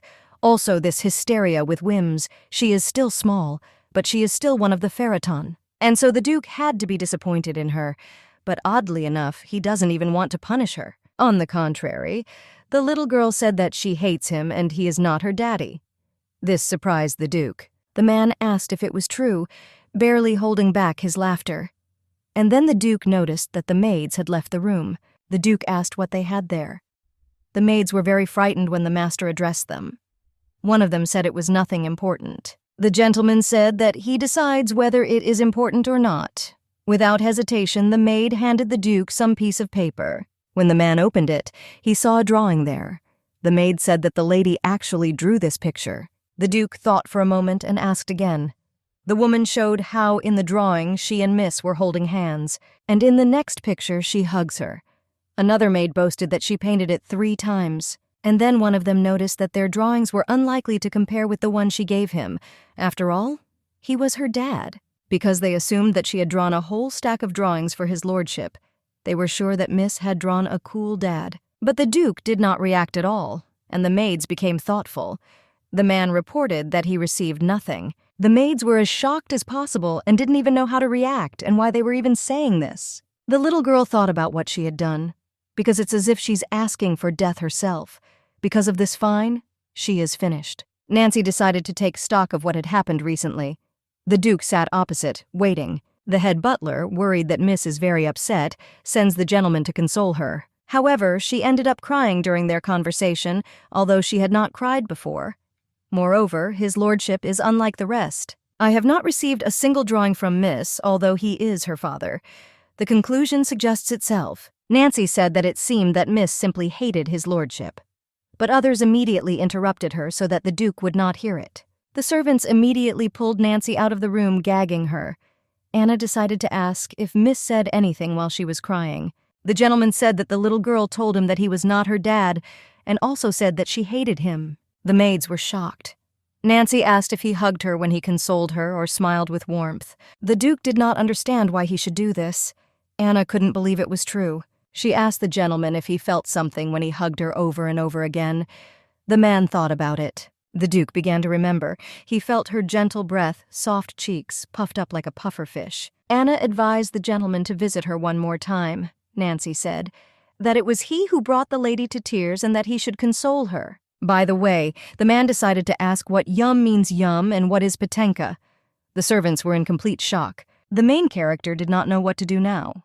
Perhaps she is not even his family, but she dared to say such a thing. The baby has grown old from all this stress. Anna asked Miss how about dessert and if she was hungry. But the girl said that she would not, because she will die soon and she has no time to eat. Anna understood that nothing could be done, and she probably wants the food her dad will bring. The little girl jumped up when she heard about this, so she asked again. The Duke came into the room. The daughter was glad to see her dad, but she could hardly call her dad because she felt guilty. The man said yum yum served. The girl was pleasantly surprised. It was simply delicious. The father asked the little girl if she liked it, addressing her informally. The girl said yes, and then the main character noticed that he addressed her directly. The Duke ordered her to answer, again turning to you. The little girl did not understand what it was and what was happening to him. The man sat in confusion. The man looked at the cheat sheet and indignantly did not understand, because it says that he must treat the child with respect. Therefore, he does not understand what the problem is. These were secret life hacks from Anna. The little girl was in complete shock. Now she understood that this was his way of trying to show her respect. Still, the Duke squeezed the piece of paper in his hand. The gentleman asked if she was very scared today. The little girl said a little yes. The Duke said that no one here dares to harm her. Of Terenka, nor his daughter can do this. He will never let them into this house again. The baby realized that he thought it was because of Klatia. It turns out that he came to his room to console her. The baby doesn't know when she will fully turn into a baby again. As long as she has at least a drop of sanity left, she needs to seem like an exemplary daughter. The little girl said that she was also wrong, because she said she hated him, even though she didn't. It was the honest truth. The Duke asked if she wanted to say something. The little girl said it was nothing. Under the influence of the fine, she became overly sensitive. The main character needs to be a good girl in order to survive. The man asked if she wanted it even after, despite the fact that he left her alone in such a place for so many years. The girl began to talk about how there must have been such circumstances, but he said that there is no need to think like that, because whatever the reason, He shouldn't have left her in a place like this. She has the right to cry. The main character burst into tears. She asked him why he came so late. I didn't understand why he left her. The girl said that she was very scared and she missed her dad terribly, and I really wanted to see him. Every day she waited for Dad to appear. He's her dad and she doesn't understand why he left her. The Duke hugged the baby and said that he was incredibly guilty of her. He apologized quietly. It felt warm. Now he really has become the baby's dad. And even if they are not related to each other, they are still together. This petition urges them to immediately take control of the situation. It says that if they take this into account, then there will be no need to worry about future plans. However, when they personally checked the situation, the problem turned out to be not so pressing. And yet it cannot be ignored. The man did not understand where this squeaking was coming from. And more importantly, the Duke will not tolerate such a sound. The Duke stood up abruptly and jumped out of the window. The men were shocked that the gentleman jumped from such a height. They asked him where he was going. They assumed it was because of that very sound. There was a girl on the street. She was very happy to see her father, but at the moment she was under the penalty. The little girl told her daddy to catch her. Now the men understood the source of this sound. The girl looked like cotton candy. The man took his daughter in his arms and said that if she ran so fast, she would fall and get hurt. The Duke smiled and hugged his baby. The men were in complete shock because they had never seen the gentleman like this. The ruler said that before starting the meeting, he must mention one important point. Ferreton ordered to listen to him carefully.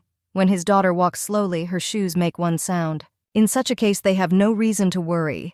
But once they hear the fast version of this sound, they must be ready to protect her daughter with their lives. Well, or they can satisfy their curiosity by finding out what will happen to them if something suddenly happens to her.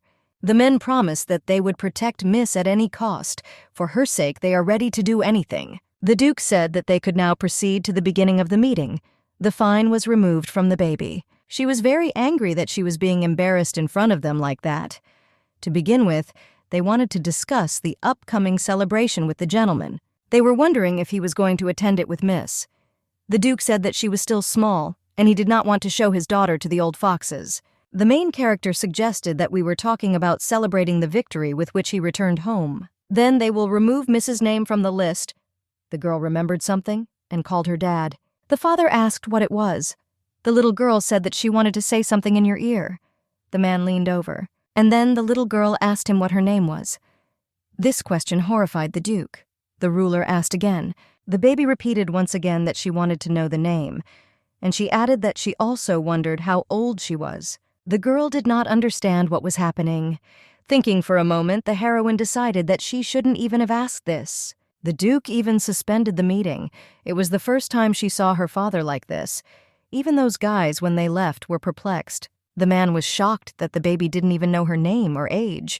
He did not understand how they addressed her in the Marquis's house then. The baby was very sad because she tried to say it quietly enough, but it turned out that everyone heard. Shame. But there really was no one calling her by name. They called her simply you. They called her useless. None of these words were her name. She was also called an illegitimate child and a disgrace to the family. Trash. Her father said she didn't need to remember that. Just like last time, when she told them that the Marquis did not receive money to raise her. The little girl thought that he didn't believe her. But that was not the point. The Duke simply doesn't want her to dwell on painful memories. The main character admitted that she does not know her name or age, but she is not ashamed and she does not feel any regrets. Even though the Duke does not know how to express his feelings, now she understands that he does all this for her sake. After all, now she has a dad. The Duke smiled and said that this was true and no one would dare to shame her. He called her by the name Lutetia. This is exactly the name of the main character. The little girl thought about it and realized that she had already heard this name somewhere. The girl began to delve into her thoughts. She remembered how her mother said that she loved her and wished her to be happy, calling her Lutetia. The girl remembered that they really called her that.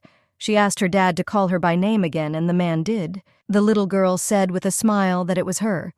The baby was sleeping, and she felt very good and warm. She noticed that she had imprinted on red. This surprised her because her bed was light. She looked up and saw her father next to her. She slept in his arm.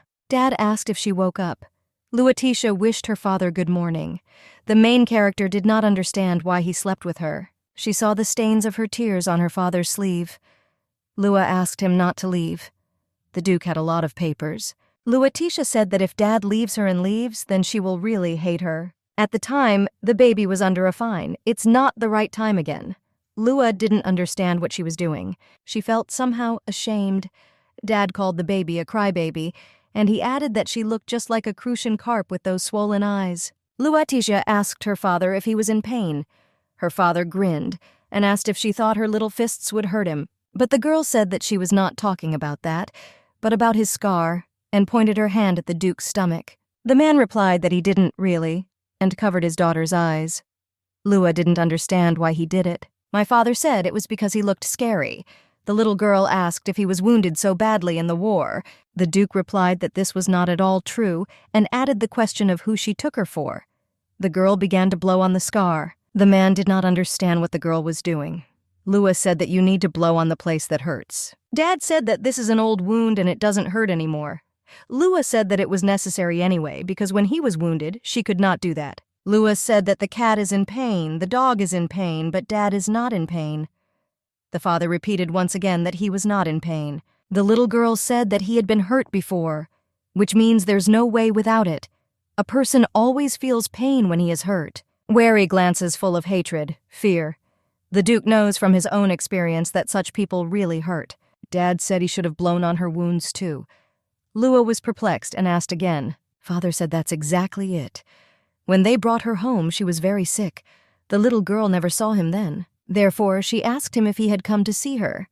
The Duke said that he was with her every night. Lua thought he never visited her. The Emperor made a real fuss about his return from the war so early. He had to go to the imperial palace every day, and when he returned, his daughter was already asleep. At the front, the Duke felt no pain. His thoughts were only occupied with how to return home as quickly as possible. He didn't even notice the pain, doing everything he could to get back as quickly as possible. He would like to take the baby home as soon as possible. Lua admitted to her father that she didn't even know he was in the war, and I thought that she was simply abandoned at her uncle's, like an unnecessary thing. The Duke apologized, but Lua said that everything was fine, and now she knew that he left because of the war. And yet the baby would be much better here, even in his absence. Dad said Lua was truly special. She has no magic. The girl did not want to believe that he suspected that she was not his daughter.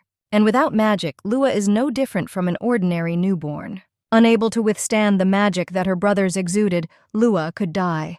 If the Duke had been here, he would have been able to protect her. But the man had to go to war. And then the Marquis of Terenka offered to take Lua, his niece, under his own guardianship. Besides, she and his Tia are exactly the same age, and he said that for an ordinary child, family is very important. The Duke sent the baby to the Marquis to protect her. He even sent reports saying how good Luatisha was living there. The main character didn't even know about it. He sent her to the Marquis of Terenka to protect his daughter without magic. Dad apologized for this. It was strange, it was all the Marquis's fault, and the girl didn't understand why the Duke was apologizing to her. But Lua must know one thing. Her dad never abandoned her. The little girl never even had such a thought. Now the main character understood that he really never left her. And so she asked if he agreed to be her dad. The Duke agreed, and Lua asked if he would be a dad even if she had no magic. Dad promised that he would not leave her, no matter what happened. The main character understood that this meant that he would be with her forever. The main character burst into tears. She called Dad. The father hugged the baby and kissed her, besides saying that Dad was nearby. In fact, Lua did not want everything that she wished for the devil then. She grew up an orphan and was alone all her life. All she wanted was a loving family. This would be more than enough for her. The baby now knew that this year she would turn 4 years old. Dad told Lua that she got dirty. The Duke also said that her birthday is October 11th. The little girl wondered what month it was. Lua realized that it was already her birthday. Dad confirmed this and said that she will no longer have a birthday this year. Dad told Luatisha that even though they couldn't celebrate her birthday this year, they would definitely do it next year. Moreover, the celebration will be grander than that of a member of the imperial family. The little girl suggested that her father felt guilty for not being able to congratulate her. Luatisha asked if her dad sent her gifts on every birthday. The father confirmed this. The girl realized that the dresses that Claudia wore every year belonged to the baby. The Duke said that this family of rats was stealing what was Luatisha's. The main character was pleased that her dad remembered her birthday every year, despite the fact that he probably had a hard time during the war. Lua thought he didn't like her birthday. The Duke asked why this was so. All this time she could not ask about her mother. The baby was told that she was born as a result of betrayal, and then her mother actually died during childbirth. The main character really wanted to know this, but she did not dare to ask the Duke about this. But now everything is different. Luatizia said that when she was born, her mother was like a star in the sky. The Duke asked who told her this. The girl admitted that she was her uncle. The Duke's face changed instantly. The Pope told Luatitia to go to him. Lua stood up from the table and began to walk towards him. The Duke sat his daughter on his lap and said that she had been lied to, and that day her mother did not become a star in the sky. She breastfed her and gave her a name. The little girl asked if this was true. The girl realized that it was not because of her, and those words of hers were not dying words. Now the main character likes the name even more because it connects her with her mother. The girl noticed that her mother seemed to love her very much. The Duke said that he was so strong that he almost didn't let her out of his arms. Luatitia's birthday should definitely be celebrated. Dad smiled. The Duke added that in future they would never miss this holiday. His hands were a little rough, but they were very large and warm. The main character was wondering how her mother died, but she still has her dad. The little girl asked her dad to promise her that he would always remain her dad. The man smiled and said that he promised. But Lua interrupted him and said that everything had to be done properly. Stamp, signature, and copy. This surprised the Duke very much, and he asked for a copy. The little girl did everything and said that now he will truly remain her dad, no matter what happens. Dad asked if it would be like this, despite the fact that he is not handsome. The little girl didn't understand what he was talking about. The Duke added whether it would be so, even if he was not a rich man and did not adore her to death. The girl remembered that she had said the same words to her father before. She was very scared because she didn't think about it then. The Duke said she needn't worry, because now he meets all her criteria. The main character herself noticed this. He is the most handsome man in the world and the richest.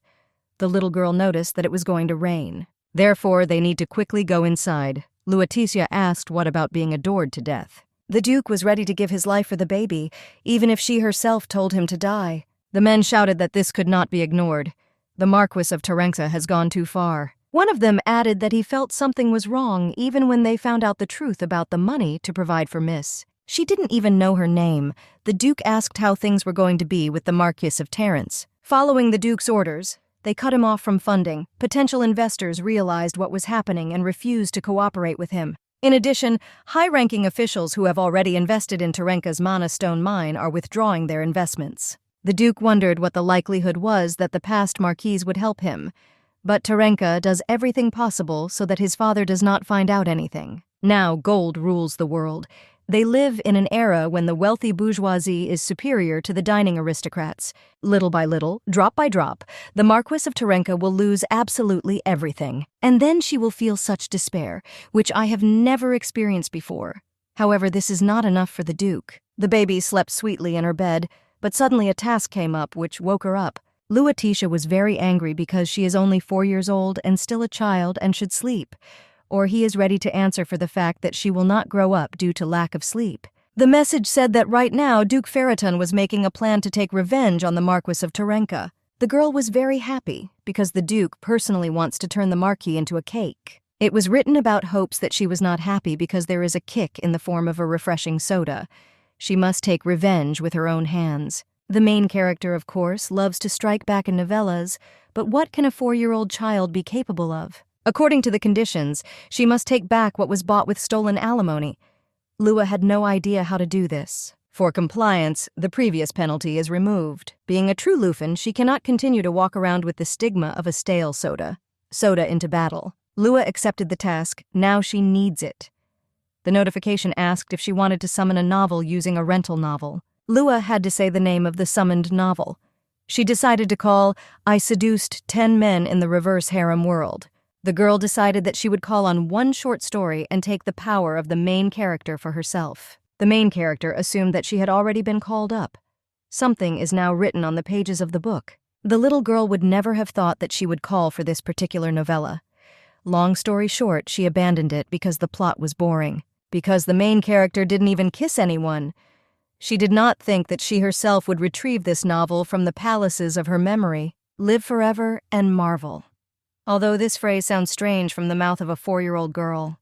The notice asked if she wanted to extract the powers of the novel's main character using her ability. Her current level allows her to gain 5 abilities. Her level allows her to use only one of the 5 abilities, so she must choose an ability. They had already bullied the poor little girl with their randomness. This did not allow her to relax in any way. But still, reading 1,000 short stories developed her instincts with a bang. Lua believed in her hand. The main character decided to restore justice after that lottery with a pitiful winning of 100 cash units. She chose the ability, "I'm not flirting, I just see your feelings." The emotional state of the selected person will be displayed in a pop-up window for 3 hours. The main character was happy because he pulled out what he needed. This is literally the ability to read minds, but the efficiency is reduced. Luaticia was very angry because she didn't understand what was wrong with her abandoning her, and she should have been warned about this in advance. The little girl calmed herself down because she believed that everything was not so badly, because this is enough to deal with the Marquis. First, she needs to do some reconnaissance. The man said that he heard that the duchy did not invest in the Marquis's business. Another man demanded that the Marquis return his money to him until he sued him.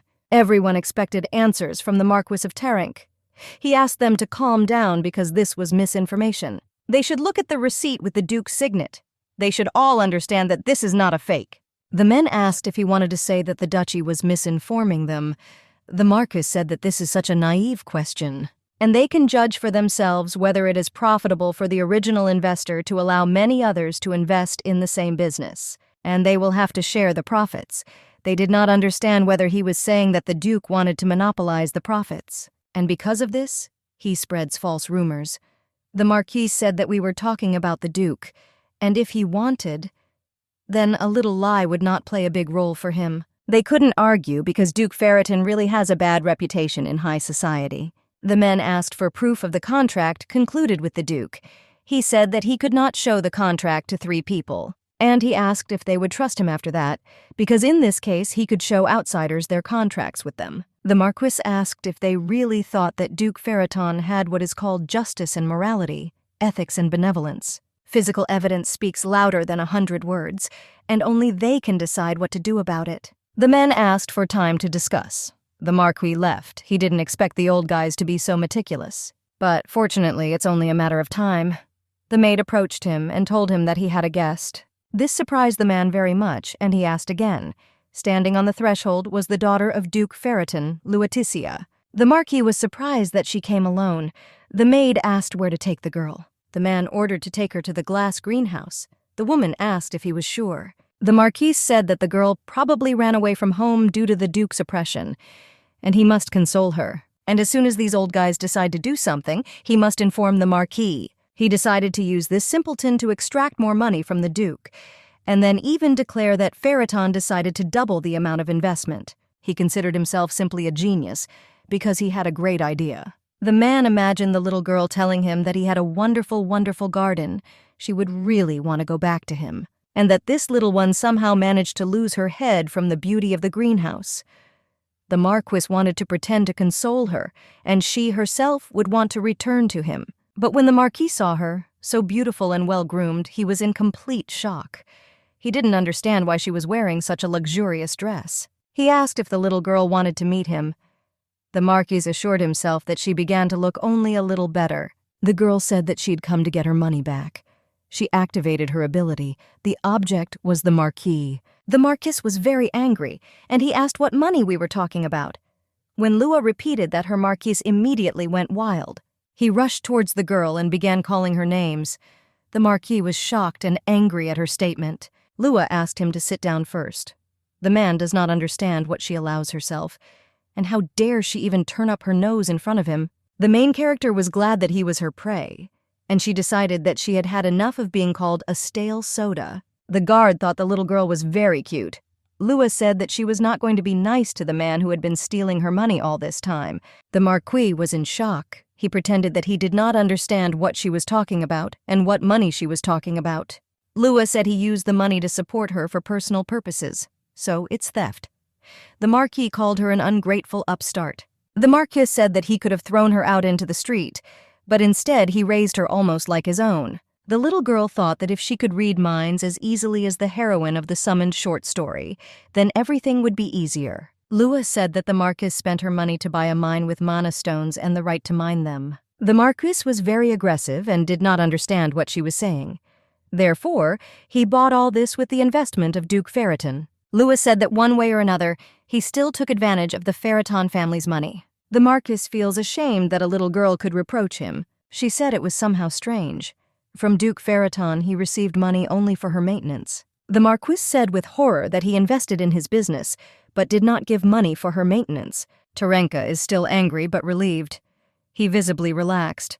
Lua didn't understand why he should relax, because that's exactly what he should be worried about. She decided to add something about a mana stone mine. The Marquis did not understand that a little thing like her could know about the affairs of adults. The Marquis of Terenka became agitated. Lua was happy because she had hit the bull's eye. She noticed that there was something strange here. She heard that he had convinced several aristocrats to invest in his business using the Duke of Ferriton's name.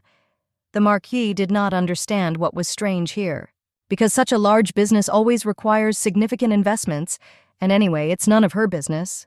Lua asked why he was shaking so much. The Marquis was at a loss. Because of her words, Marquis Terenka began to get nervous. Lua said it looked like he was desperately trying to hide something. It was simply pathetic to look at him. The Marquis of Terenka comes up with an excuse. The Marquis said that out of respect for their past, he decided to tolerate her antics, but he was tired of listening to her nonsense. It was written on his forehead that he was about to wet his pants. A man approached the Marquis and said something in his ear. Terenka said that he was too busy to listen to this nonsense, so he ordered them to leave. The guard did not understand how the Marquis dared treat a young lady like that. Lua ordered him to stop. He couldn't just leave, because the main character has a task. If she fails, she will forever remain an ordinary baby. The right to the mine and extraction of mana stones can only be obtained from the Marquis. She began to think about simply stealing the necessary documents. The guard said that it seemed like there were other aristocrats in the mansion. Lua didn't understand how he heard, standing further than her. The servant told the Marquis that they had made a certain decision and were now waiting for it. So even better. Lua said that they were coming because they were probably investors in the mana stone mining business. Most likely, they are in the Marquis's office. The time has come for a public execution. Physical evidence is indeed more powerful than some rumors. The Marquis did not understand what they were leading to. They said they would not withdraw their investments. The Marquis was very pleased and thought that everything was already hooked. This little thing spoiled his mood, but in the end, everything settled down. The Duke's daughter came in and said that perhaps they should think again. The Marquis immediately became angry. The girl greeted her and said that she was the daughter of the Duke of Ferriton named Luatizia and had the honor to greet such noble gentlemen. They were very happy to see her, because the Duke's daughter is very cute.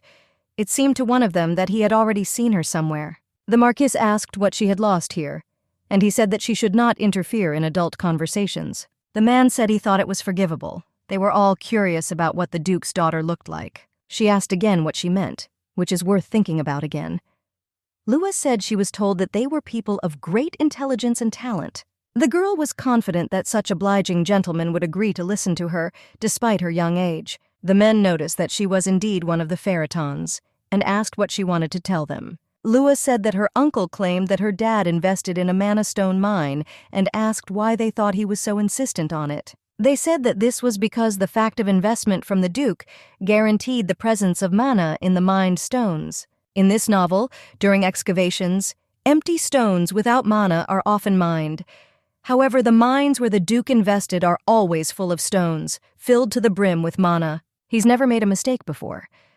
People believe that the accuracy of such predictions is due to the magical abilities of the Ferriton family. However, Dad said that he did not invest anything there. The man added that everything was correct. The Marquis began to say that he had proof.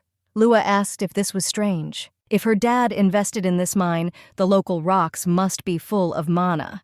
The profit from their sales is enough to drown in money. And why then is the Marquis of Terenka so desperate to hold on to their investment? Marquis added that this is why children are not allowed to attend meetings. He said that Lua doesn't know this, but the business of mining mana stones requires a huge investment. And yet one of the men said that this was commendable because, despite her young age, she herself came up with this idea. However, the Marquis of Tarenka is right. If there is not enough money to implement the plan, there is a need to attract investment. Lua didn't understand why there was little money and thought it was strange, because she didn't think that her father's money was not enough for them to steal as much as they needed. The Marquis was in complete shock and did not understand what she was saying there. Lua said they cleaned it out. Everyone started laughing, and she said that even the owner of the mine cannot mine mana stones simply because he wants to. First, you need to get a license. The preparation process, obtaining a license, and the production itself are very expensive. The baby said that she knows, but her dad can cover these expenses. They thought about it and realized that if they thought like that, then she was right. Lua asked why then give her uncle some pennies. And she asked what prevented him from investing a large amount and then profiting for himself. She's very curious about what's going on. Lua didn't understand why her uncle was trying to get investment from so many people, so he is also petty and goes out of his way. After all, they could not get the required amount by turning to Dad alone. The Marquis of Tarenk had concerns about his level of intelligence, Luatisha. The little girl took it out and asked if her dad didn't give enough money. The Marquis was horrified when he saw the checkbook in her hands. He rushed towards the baby and told her to give it to him, but the man grabbed this checkbook. He asked Lua if he could take a look at it himself. The little girl agreed. Lua asked if they really thought that amount was small. He reported that the money received from Duke Ferraton for a year was more than enough. The Marquis of Tarenka sent a curse towards one of Lua's parents, but she wanted him not to even try because her daddy is stronger than that. Lua said that this meant that Uncle had enough money all along. Marquis Tarenka was very angry with the child, and now Lua has some confusion about why his uncle was trying to get their investment. She decided to switch to heavy artillery. She said that he probably wanted to divide this profit among everyone, and she called the Marquis very generous. The Marquis of Tarenka feels a strong desire to stop Luatisha's life. Now the men understood that the Duke had not invested and the latter had enough to produce on his own, so he could do without them. And if you use the money received by Ferraton, you would not have to share the profits with anyone else. Lua added that in the spring and summer so many guests came to the uncle, and probably these were mine workers. Uncle had already started mining stones, but apparently there was no mana in them. Wanting to appropriate all the profits for himself, the Marquis invested money in the production for its maintenance, but the business failed. To hide the gap in his losses, he planned his scam with the aristocrats. It is their investments that would compensate for unjustified expenses, and the Marquis could blame the pronunciation on the unsuccessful prediction of the Duke of Ferraton. The Marquis of Tarenka would definitely do this, so they solved the puzzle. The truth is always the same. Lua asked her uncle if he was ready to return the money and extended her hand to the Marquis. The money he stole from her dad. The little girl couldn't believe that he really wanted to transfer her ownership of the mine and the extraction of mana stones. The three angry aristocrats remained in the office. The Marquis was very angry because she herself asked him for it. Lua said this in order to preserve her dignity in the eyes of those guys. But since the Marquis was going to make amends, would he really limit himself to this? She wondered if he was serious or just joking. The Marquis of Tarenka barely restrains himself from organizing a meeting between his fist and the face of Lua. He was very sick. The little girl said that he could snap back by stealing her money. Or maybe he was just testing her. The Marquis clearly has no conscience, but he still has a desire to protect his reputation. Due to severe dizziness, the emotional activity of the Marquis of Tarenk is suspended for 3 seconds. The Marquis told the girl to just say what she wanted and quickly get out of here. The Marquis of Tarenka began to receive a verbal stream of words from the little girl. There was still a little time left, and the little girl asked if she should continue. Tarenko did not know what to do. The baby was happy and quickly ran home. She was happy because she was now rich. The task was completed and influence in the duchy grew. All these notifications were very pleasant for the main character. The fine came into force for the main character. Suddenly the men called out to the young lady. The little one turned and said that she was Luatisia. They assured her that they remembered the name, and they thought she was very nice. The lady boasted that it was her mother who called her that. The man tried to speak on her behalf, but the little girl interrupted him and said that she was 4 years old. The aristocrat has never met a 4-year-old child with such a level of intelligence, and the family has excellent genes. hence the amazing heirs. And yet only one mystery remains. Why did the Duke give money to the Marquis in principle? Lua said she knew the answer. The little girl said in a whisper that it was because her dad loved her very much. Men thought she was just a charmer. Lua said that it was not a secret, but simple. The man noticed that this was not surprising. Still, his daughter is really cute. Luatisha said that she also adores her dad. The man asked if she wanted a cookie, because Grandpa had a lot of things at home. The man added that Duke Delvatrin does not look like himself, and he asked if she charmed him that much. This baby saved them from huge losses, and he, of course, will care for and cherish her. Lua was surrounded by love. The guard told the lady that it was late and his lordship would be worried. The baby said goodbye to her grandfathers. She said it was time for her to eat chocolate cake. The men exuded the most charm. Duke Delvatron asked Marquis Schrodel what was the matter.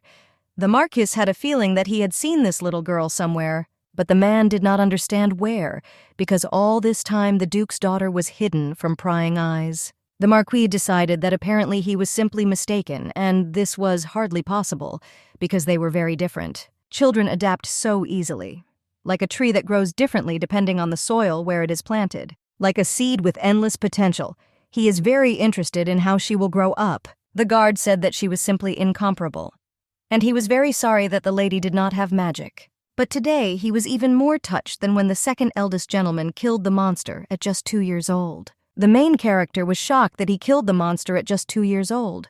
The guard expected this from her. He is sincerely touched by the lady's eloquence. Lua wanted him to stop crying quickly and didn't understand why he was so sensitive. She decided to wipe away the guard's tears. The Duke came up from behind and said that he looked good with his daughter and they cooed so sweetly. Like a real family. The guard was very scared when he saw the gentleman, and Lua was very happy.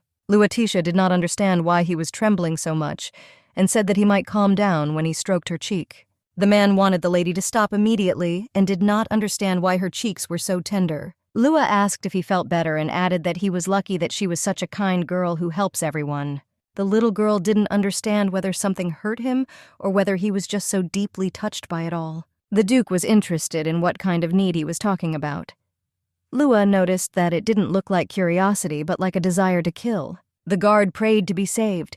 Lua also thought that Dad was interested in the limits of the human body. All the servants greeted the little lady very joyfully, and they welcomed her home. The man said that he would bring something refreshing right away. The maid said that the lady was probably very tired and asked if she would like to change clothes. The baby remembered that now she has a home to return to. She told everyone that she was back. It was a home where everyone was welcome. The Duke understood that his daughter was extremely dangerous. And at that time, Lua thought that the cake was just a miracle. She is able to control others, without even knowing it. For example, now for some reason the Duke really wants to stroke this cute little head, and this desire is so strong that he is ready to break through the wall. The gentleman was asked what happened. The Duke said that everything was somehow strange. The butler, horrified, asked if the dessert was the problem because he hadn't even touched it. But that's not what the Duke was talking about. He feels full just watching her eat. The man was absolutely serious in his words. He said that it seems his youngest can control the reactions of others. The servant did not understand how this could happen. The young lady has no magical abilities. This is the first time a child without magic was born into the Ferriton family. He decided to call her ability crazy about his daughter, and he added that no matter what, this is an extremely dangerous ability. The Duke asked Lulu if she understood exactly what he wanted from her. The little girl said yes. Well, she again awakens this furious impulse in the Duke. It seems to the ruler that his daughter's smile is causing devastating damage. He suggested she check it out. The answers to these questions are extremely important. The Duke turned to Lulu and asked her what if someone decided to pat her on the head. The girl said she didn't want to, because it's prohibited. The Duke asked what if he tried to squeeze her cheeks. Lulu said no, and she will never allow it. Ferriton asked what if he sat down and offered some treats, and the little girl said that this was impossible. The Duke continued to ask about the kiss on the cheek. The servant stood in complete bewilderment. Lulu said he was bad. The man asked what would happen if someone decided to pick her up. The little girl said that he would immediately become a kidnapper. The ruler was happy and said that she was very smart and was all about him. The servant thought it was a complete nightmare, but the words were somehow weak. He thought that it would be better if Lulu answered something like, "Put away your rake," or "You'll say goodbye to life right away." But Anna was against it, because she said that their mistress should use only kind words and censored language. The servants told the Duke so, but she will not immediately cut off the offender's hands, but will first give a kind warning. The Duke believed that this met the criterion of kind words. He reached out to the baby, and she said she didn't want to. Lulu started screaming at the Duke and telling him what he couldn't do. The daughter called the Duke a kidnapper. The man was in complete shock. The butler noticed that he was shaking. He continued to reach out to the baby, but Lua threw his hand away and said that was out of the question.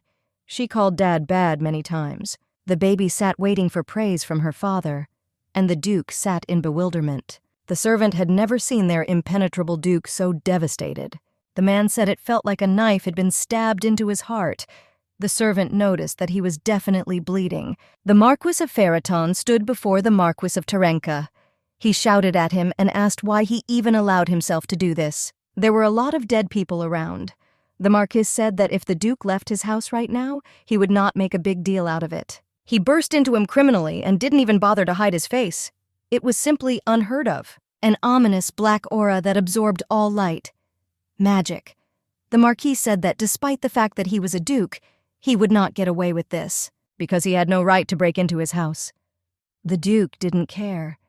The Marquis said that his family occupied a high position in society, and if His Majesty and other aristocrats find out about this, the Duke asked what would happen if they found out. The Marquis said that if his father was informed, he would not sit idly by.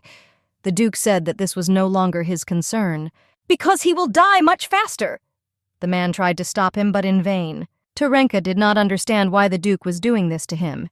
He admitted that he had not treated the young lady Ferraton well, but she is not his family, and he assured the Duke that his sister shared the bed with another. The Duke stood in front of the dying Marquis and asked what he was saying about his daughter. The ruler was simply furious.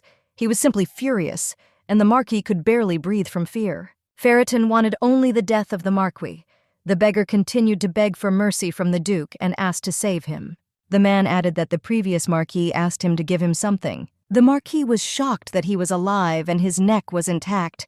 Otherwise, he thought that Ferraton had cut his throat. But they are, after all, relatives, so the Marquis decided that the Duke had spared him. The Duke said that not only did he not deserve the title of Marquis, but he was not even capable of bearing the surname Terenka without disgrace. The Marquis did not understand how it ended up in the hands of the Duke. Signet ring confirming his primacy in the Terenka family. He is always cheerful around the neck of the Marquis of Terenka. He didn't want this. The Duke said he had no right to wear it. The confiscation of the ring means that the Marquis is deprived not only of his title, but also of the very name of the Terenka family. Without the seal of the head of the family, the Marquis was simply horrified. He understood that he was simply finished. At the Ferraton estate, the maids asked the little girl if she had heard about what happened at the estate of the Marquis of Terenka. Lulu didn't know what happened. Nancy said that his title was taken away from him and he became a commoner. The main character didn't know why and asked if his own vassals stood up against him, but that was not the point. The previous Marquis wanted to live quietly for a while and temporarily transferred the title to him. In fact, the Marquis only performed the duties of the head, and he did not have access to all documents and property. In search of recognition, he went into business, which turned into fraud. Even his wife decided to divorce him. Lulu was shocked that it even came to divorce. He, of course, deserved it, but somehow the plot development was frighteningly fast for a Korean novel. The baby asked what would happen to Claudia if the Marquis and his wife divorced. Marquise wants take her to yourself, but Tia doesn't want this, because if she goes with her, she will have to live with the Viscount's family. Mom doesn't understand what's wrong with her. Tia screamed and said what she wanted from the previous Marquis, and she screamed that that girl lived in a duchy and she was being pushed into a viscountcy. The Marquis' daughter threw a tantrum, because if she stayed with her mother, she would only inherit the title of Viscountess. The little girl wondered how Nancy knew all this. The maid said that the information web of servants encircles the entire globe, but she does not talk about the affairs of Duke Ferraton. Anna told her to stop talking and helped her. Nancy said that if the lady wants to take anything else with her, because she will pack everything. Anna showed the suit and said that this suit would look lovely on a lady. Others wanted to see her in it too. Gatherings always take place in bustle and noise. In a week, they will leave the estate on the island and the sender directly to the Duchy of Faraton. The little girl was shocked that they wanted to cram the whole house in there. Lua thought that aristocrats like to live next to the ruler of the state. The duke is done with the work, so they immediately return to their territory. The man told the gentleman that he himself must understand that a war hero should not miss the victory ceremony. The duke decided that then they would be there for a minute and immediately go home. Papa Lulu is not made by a finger. Also, Nancy mentioned that the duchy is in the north, and the classic Duke of the North of such short stories. This is the main character's dad, stern and indifferent to others, but affectionate, like a warm son, to his woman. The baby had new notifications. The novella cannot do without the Duke of the North. The girl was asked if she wanted to check. She decided to take a look while she was sane. The main character looked at her inventory. She was shown her own statistics. Using blackmail wisely, she robbed the Marquis. It was a compliment, and a chain task was received. There was a lot more, but she decided that she didn't know anything because Lulu was too young for that. The main character has already become the owner of this enough. She feels sleepy because she really is still a child. This is enough for her. But then the girl remembered something and was immediately horrified. The maids wondered why their lady was so happy, and they assumed that she just really liked the tablet. There is no mention of a fine. The condition was to get on a financial cushion with the help of a mana stone mining business, reward 10,000 cash units. The girl was shocked by such a big award. She didn't want to strain herself once again. But while still a reader, she wrote for the characters to first do business and then start a relationship. You can't chill forever, and this is not at all because of the huge reward. She had 2 ongoing tasks. She was wondering why the first task was not completed, because she had already used her ability. Lulu realized that this might be because she rented the novel instead of spending money on it. Aftanis always acts fairly, and she should have read the conditions more carefully. It was a stab in the back. The little girl was very sad because this is complete nonsense. She accidentally let slip about the little devil. Nancy didn't understand which little devil we were talking about, and Anna asked who it was.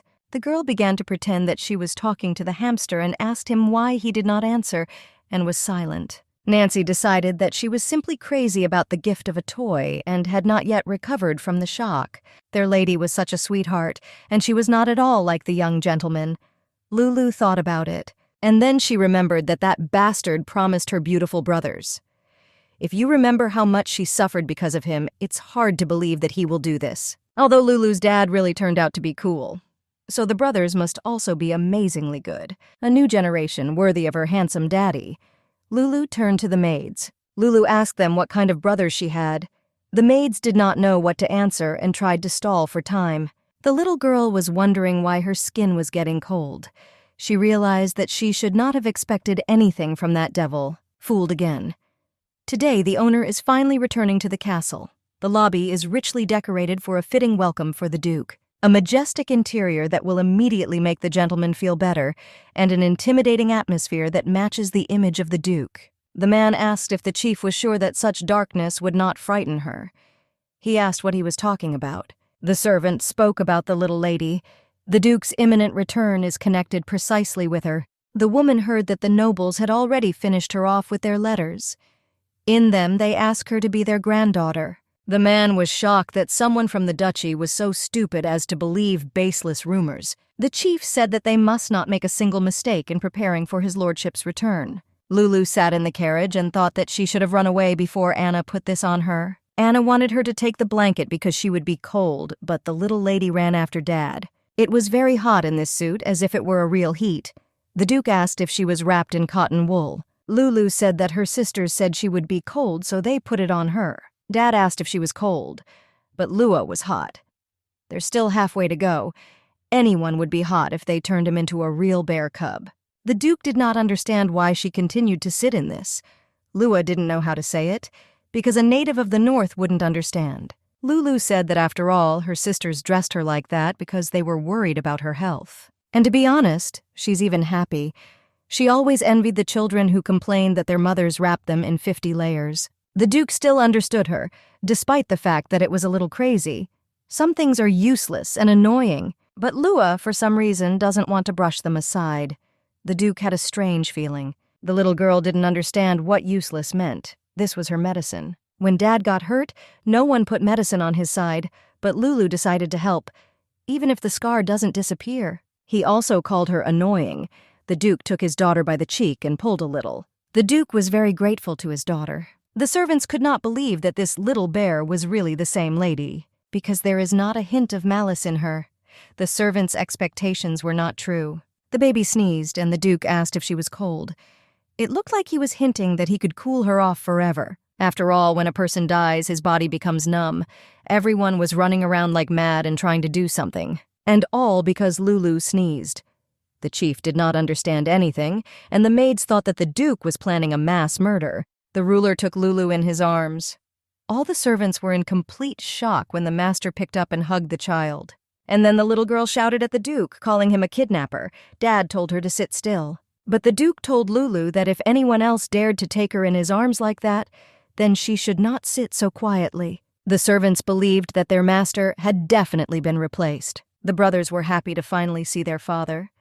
Dad told Lulu that these were her brothers. When the little girl saw it, she was pleasantly surprised. Ares was very handsome and the second son of Duke Ferriton. Ixion was the third son of the Duke. His appearance was also top-notch. Lulu truly regrets giving this world 0 stars. A place where such beauty exists should get all 10. The little girl decided that she needed to make a good impression. Dad told Lulu to say hello. The girl greeted and said that she was Luaticia. The boy remembered her. The main character was very happy because she thought that he knew her and perhaps fell in love with her at first sight. But in reality, the little girl was making an innocent smile, designed to make a good impression. The boy asked if she was that weakling. It was Ixion, and his character level immediately dropped to 0 for Lulu. The Duke called Ixion because he was about to go home, because he thought that just saying hello would be enough. Ixion advised them to be careful, because their weaklings would quickly die. The little girl was simply terrified. Ixion's intimidation level increased to the limit. Lulu took back her words about 10 stars. The second brother approached the baby and told the baby that she was probably tired from the trip. But Lulu was shy and said no. He introduced himself and said that he was Ares, her second brother. He said she must be cold, because outside the duchy it is much warmer. The boy took her hands in his. Lulu said that everything was fine because she dressed warmly.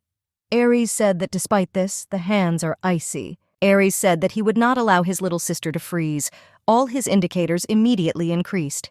The little girl looked at him like he was a star and was in complete shock.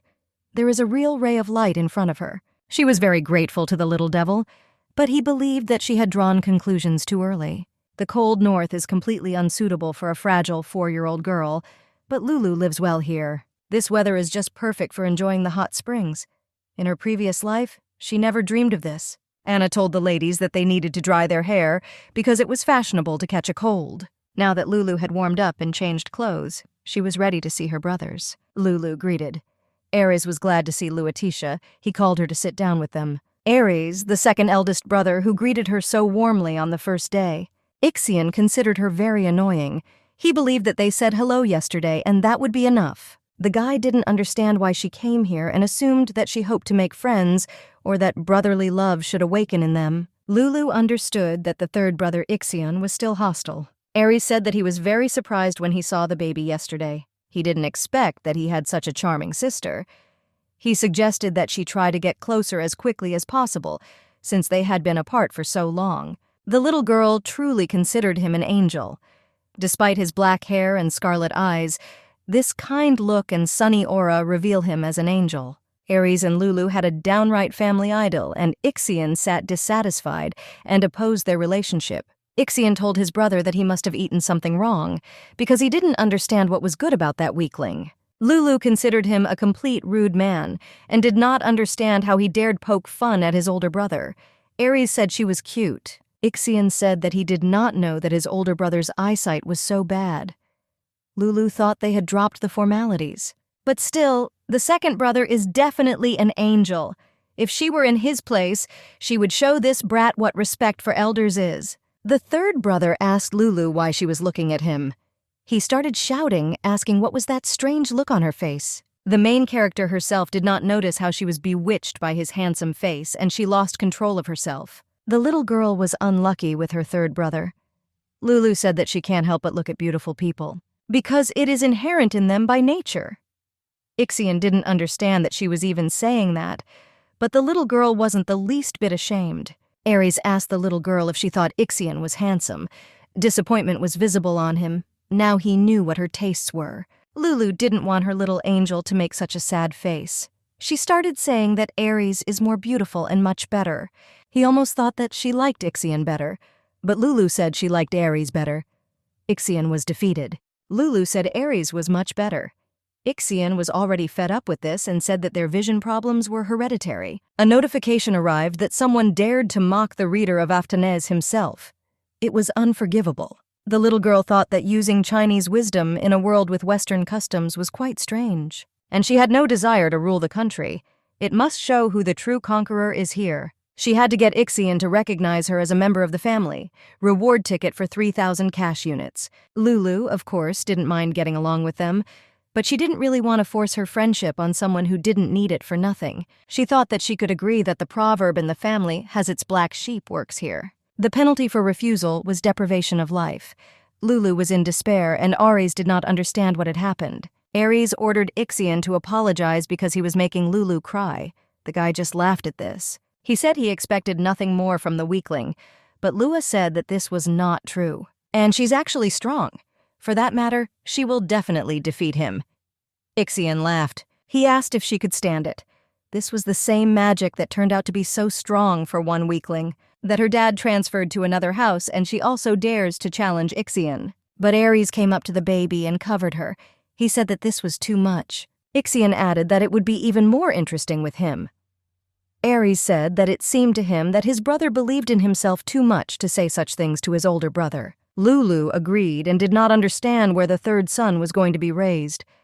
But she was glad that in such a situation, her angel remained unperturbed. Ares told his brother that now he will remind Ixion what the hierarchy is in this house. The little girl was scared because in an instant Ares was already near his brother. Lulu didn't understand what to do. The little girl hoped that this would turn into something creepy for her. She hoped there would be no bloodshed. The main character remembered the proverb, "When whales fight, shrimp die." For example, if kings conflict, the people suffer. And she had just begun to enjoy her life in the novel. That's why Lulu won't let this be taken away from her. Lulu did not want to use this method, being in her right mind, but there is simply no other choice. Lulu apologized. The little girl said it was all because Lulu was too cute, and that's why there's no need to fight over Lulu. The girl said that she liked the two of them, so from now on, Lulu will try to be just a little nice. Ixion asked what nonsense she was talking about because she ruined all the fun. Today she managed to somehow resolve the conflict, but next time it may not work. But the life of the main character is at stake. Lulu considered herself the most hardcore Lufin who had read a ton of novels. Therefore, the girl knows exactly how to solve any problem in this world, only there is not enough cash. There is no question of borrowing the abilities of some heroine. Lulu still has the ability to read other people's emotions, and her impeccable knowledge of the world of novels has not gone away. The main character turned to the main characters and said that she would become their worthy successor. Ixion turned back and asked the little girl why she followed him, and he added that she was wearing some kind of tweeters on her feet, not shoes. The girl said that Lulu wants to play with Ixion, and her dad told her to wear these shoes. For the third son, the father's word is law.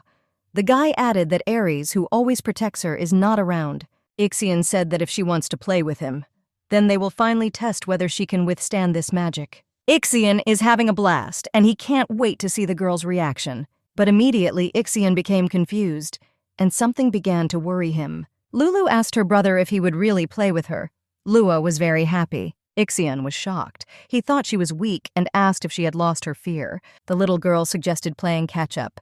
Ixion was to lead, and Lua began to run away. The guy was shocked. He thought that she was completely... Everything went according to plan. Strategy against Big Brother. 1, don't give up, no matter how many times you are rejected. 2, always smile at him. Sister Ixion is already living her second life. Lulu's knew that he would threaten her with his magic. Even 100 years would not be enough for such a sucker to learn how to intimidate adults. Lua will not fall for such a nursery. The girl started to fall, but decided not to panic because it's a common cliché when her older brother comes along and saves her. But Ixion believed that she was daydreaming because she had no business jumping like a mountain goat. Someone grabbed the baby. She exhaled. It was still Ixion. He said that he knew that she was a clumsy grouse. The little girl believed that this meant that he was not so bad. Or maybe he just gave in to Lulu's cuteness. He despises himself, not understanding why he caught Lulu. Ixion feels very irritated. This was visible even without glasses. She asked her brother if she annoyed him. The guy answered positively, but Lulu just wanted to be friends with her. Ixion was shocked. My father appeared behind me. The guy has already seen this many times, but still can't get used to how he becomes with her. Lulu asked Dad if he was done with his work for the day. But Dad said not yet. The little girl understood that this meant that he had no time for yum-yum with her. Dad stroked his daughter's cheek and said that she always has time for yum-yum with her. Ixion was simply in shock. He didn't understand what yum was yum. The guy decided that he was starting to have hearing problems due to nervousness. And all because of this lump of cotton candy. Dad asked Lulu if she had been with Ixion all this time. Lulu said yes. The father asked if he had mocked her.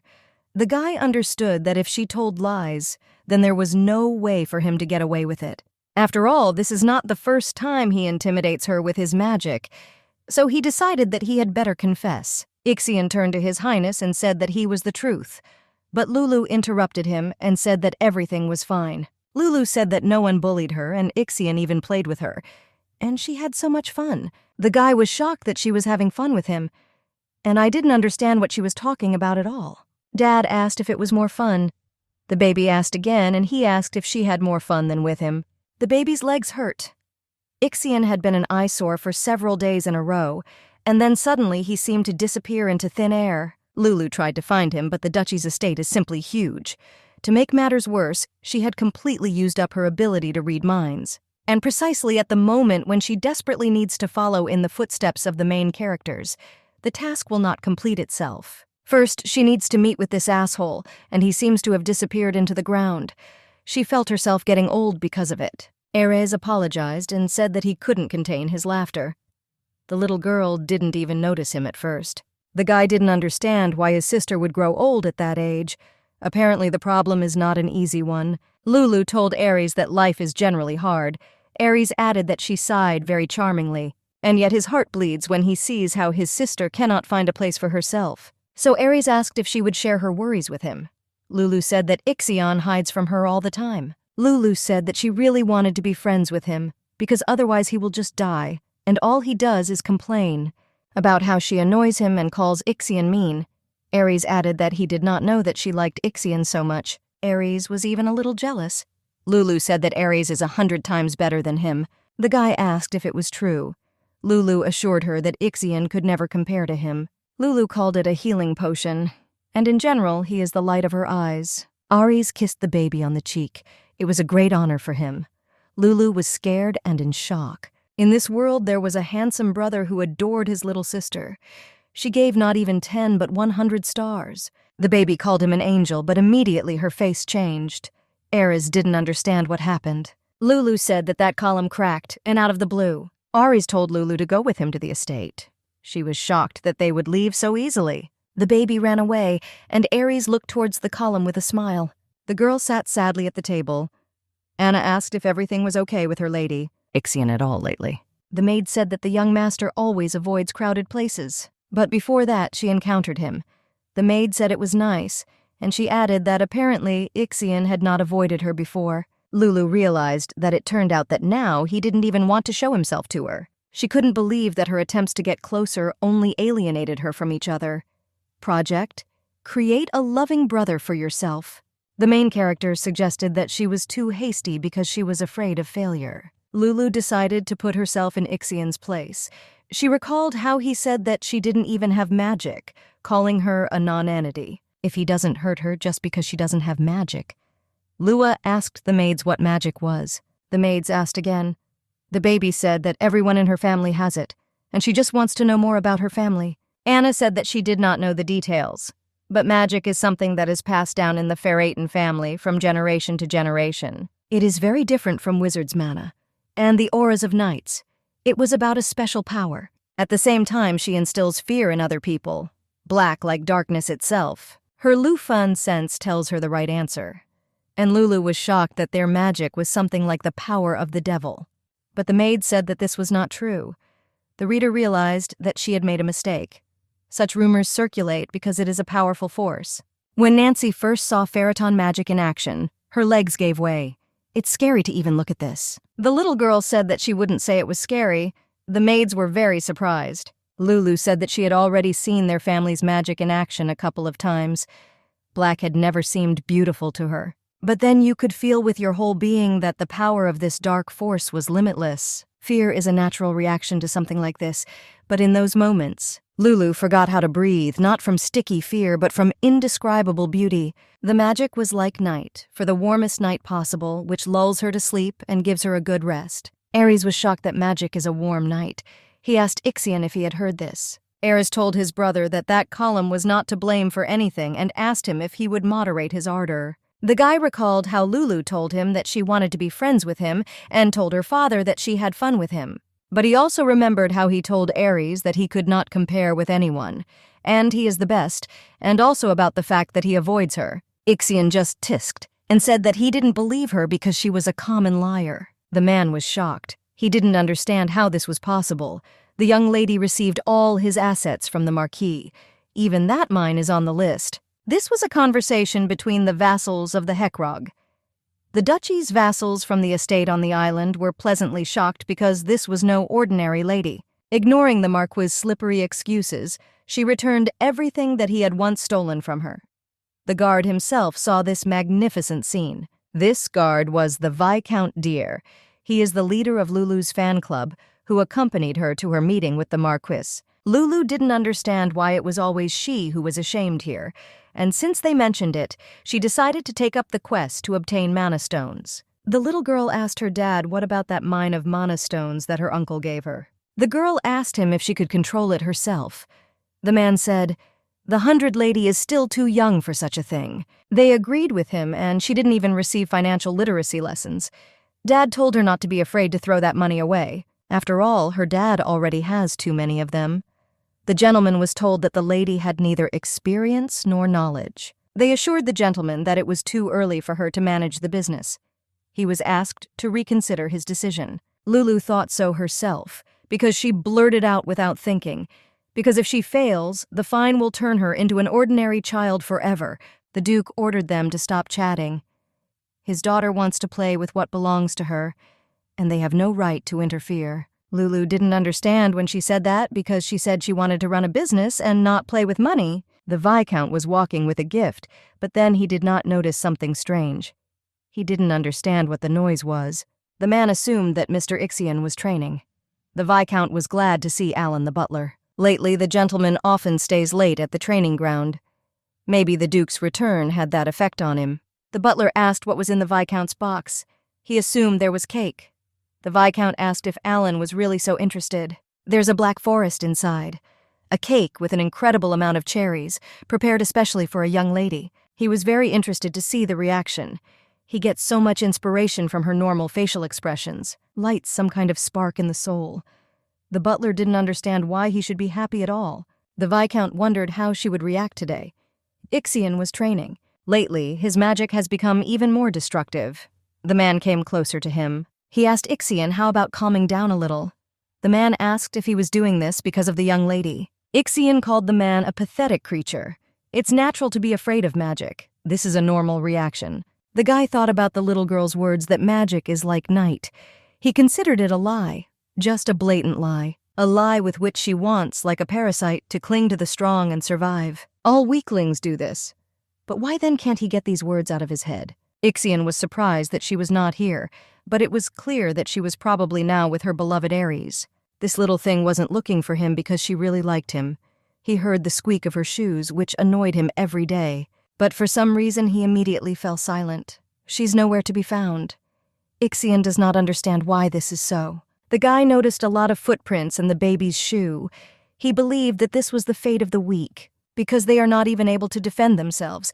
Ixion always thought so, and now I should think so. But now he wanted to find, catch, and capture them right now. He found them. Ixion asked them where they came from, calling them pathetic insects. The guy dealt with him using magic. The baby was covered in their blood, just as he thought. It was all a lie. The way she pretended she wasn't afraid. The fact that she understands everything, that she likes it, her smile, the desire to always follow him. The baby crawled to her brother and thanked him for saving her. Even at such a moment, she carefully selects words that will bring her benefit. Iskion thought about just killing her right now. He said Lulu was shaking with fear. He is in such a bad mood that he is ready for anything.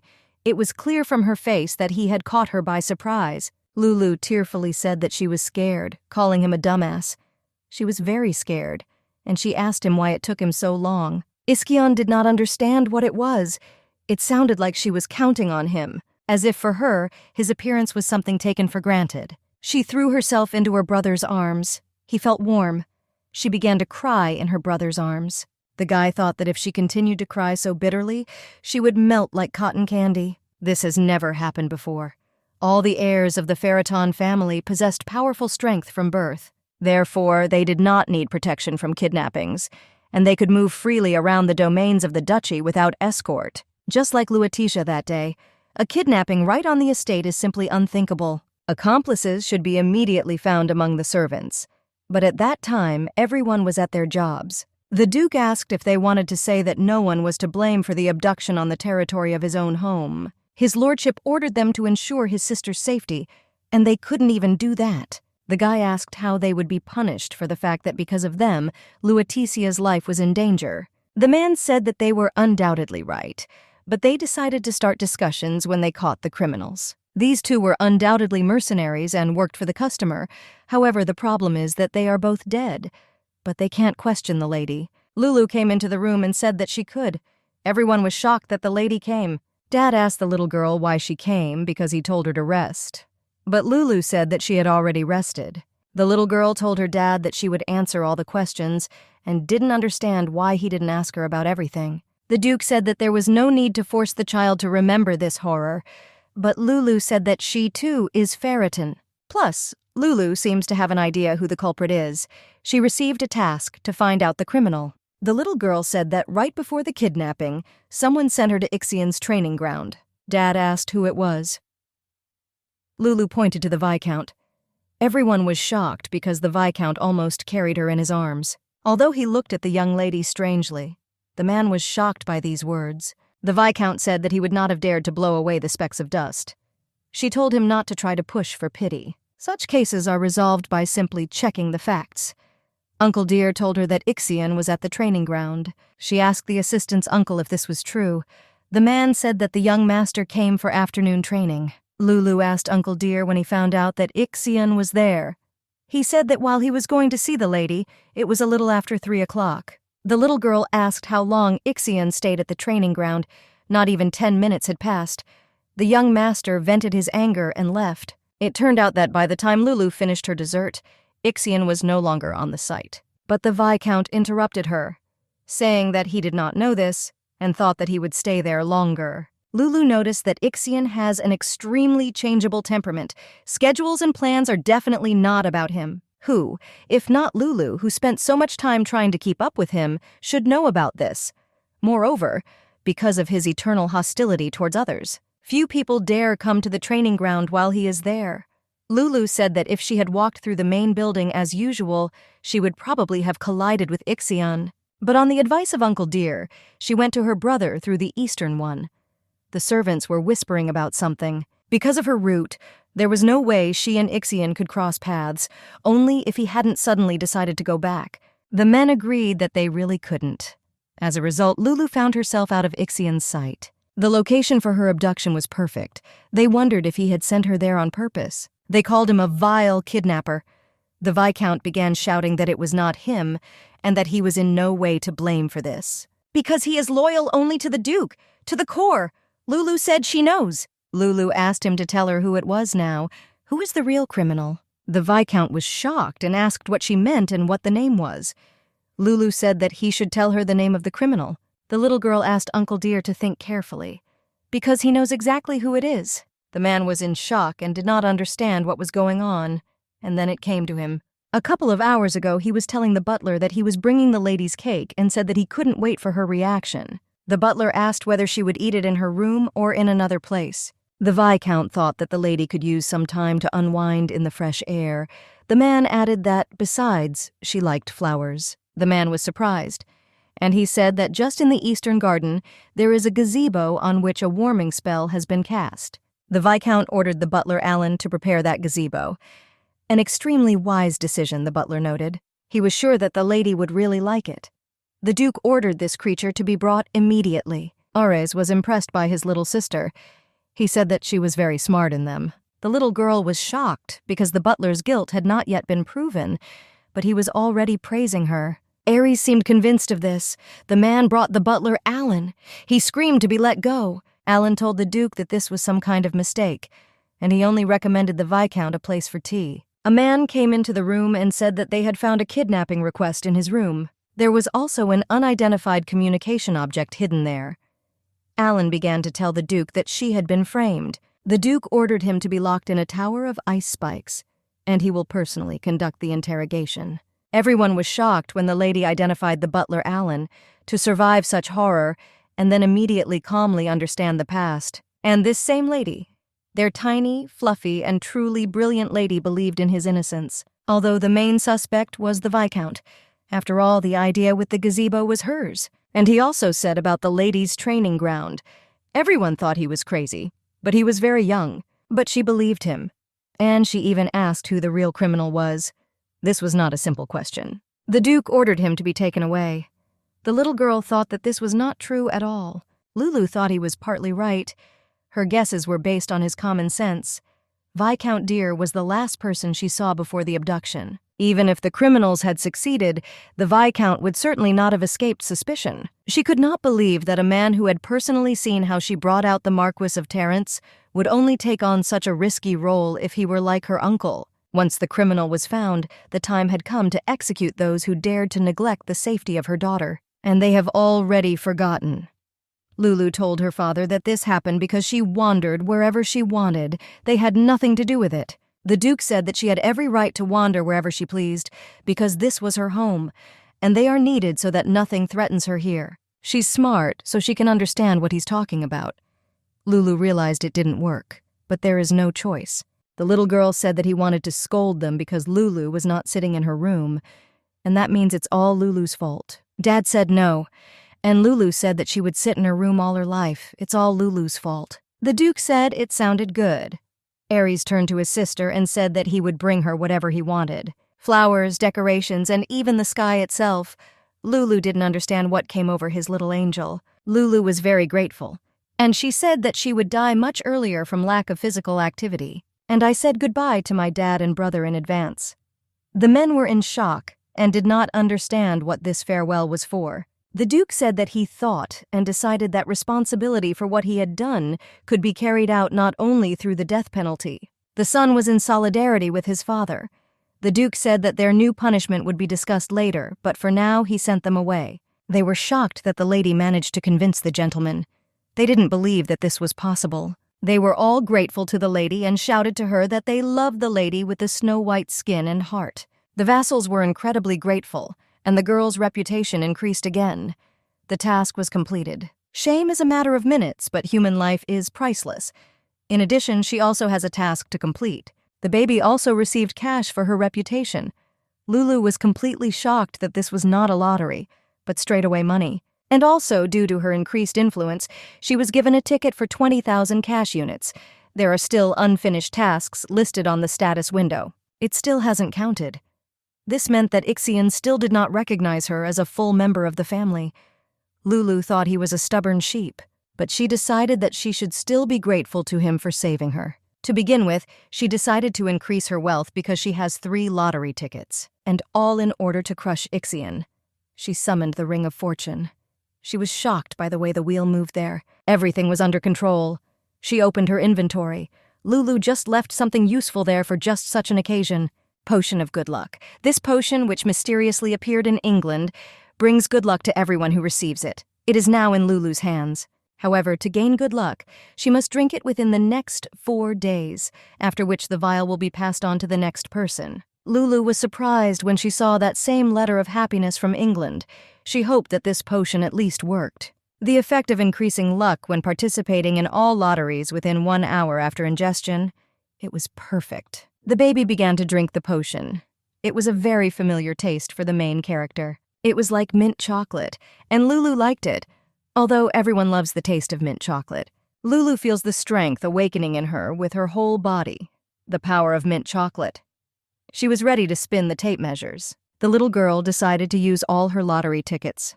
Something lit her up. She won 20,000 cash, as well as 5,500 cash units. The little girl couldn't believe in these bags.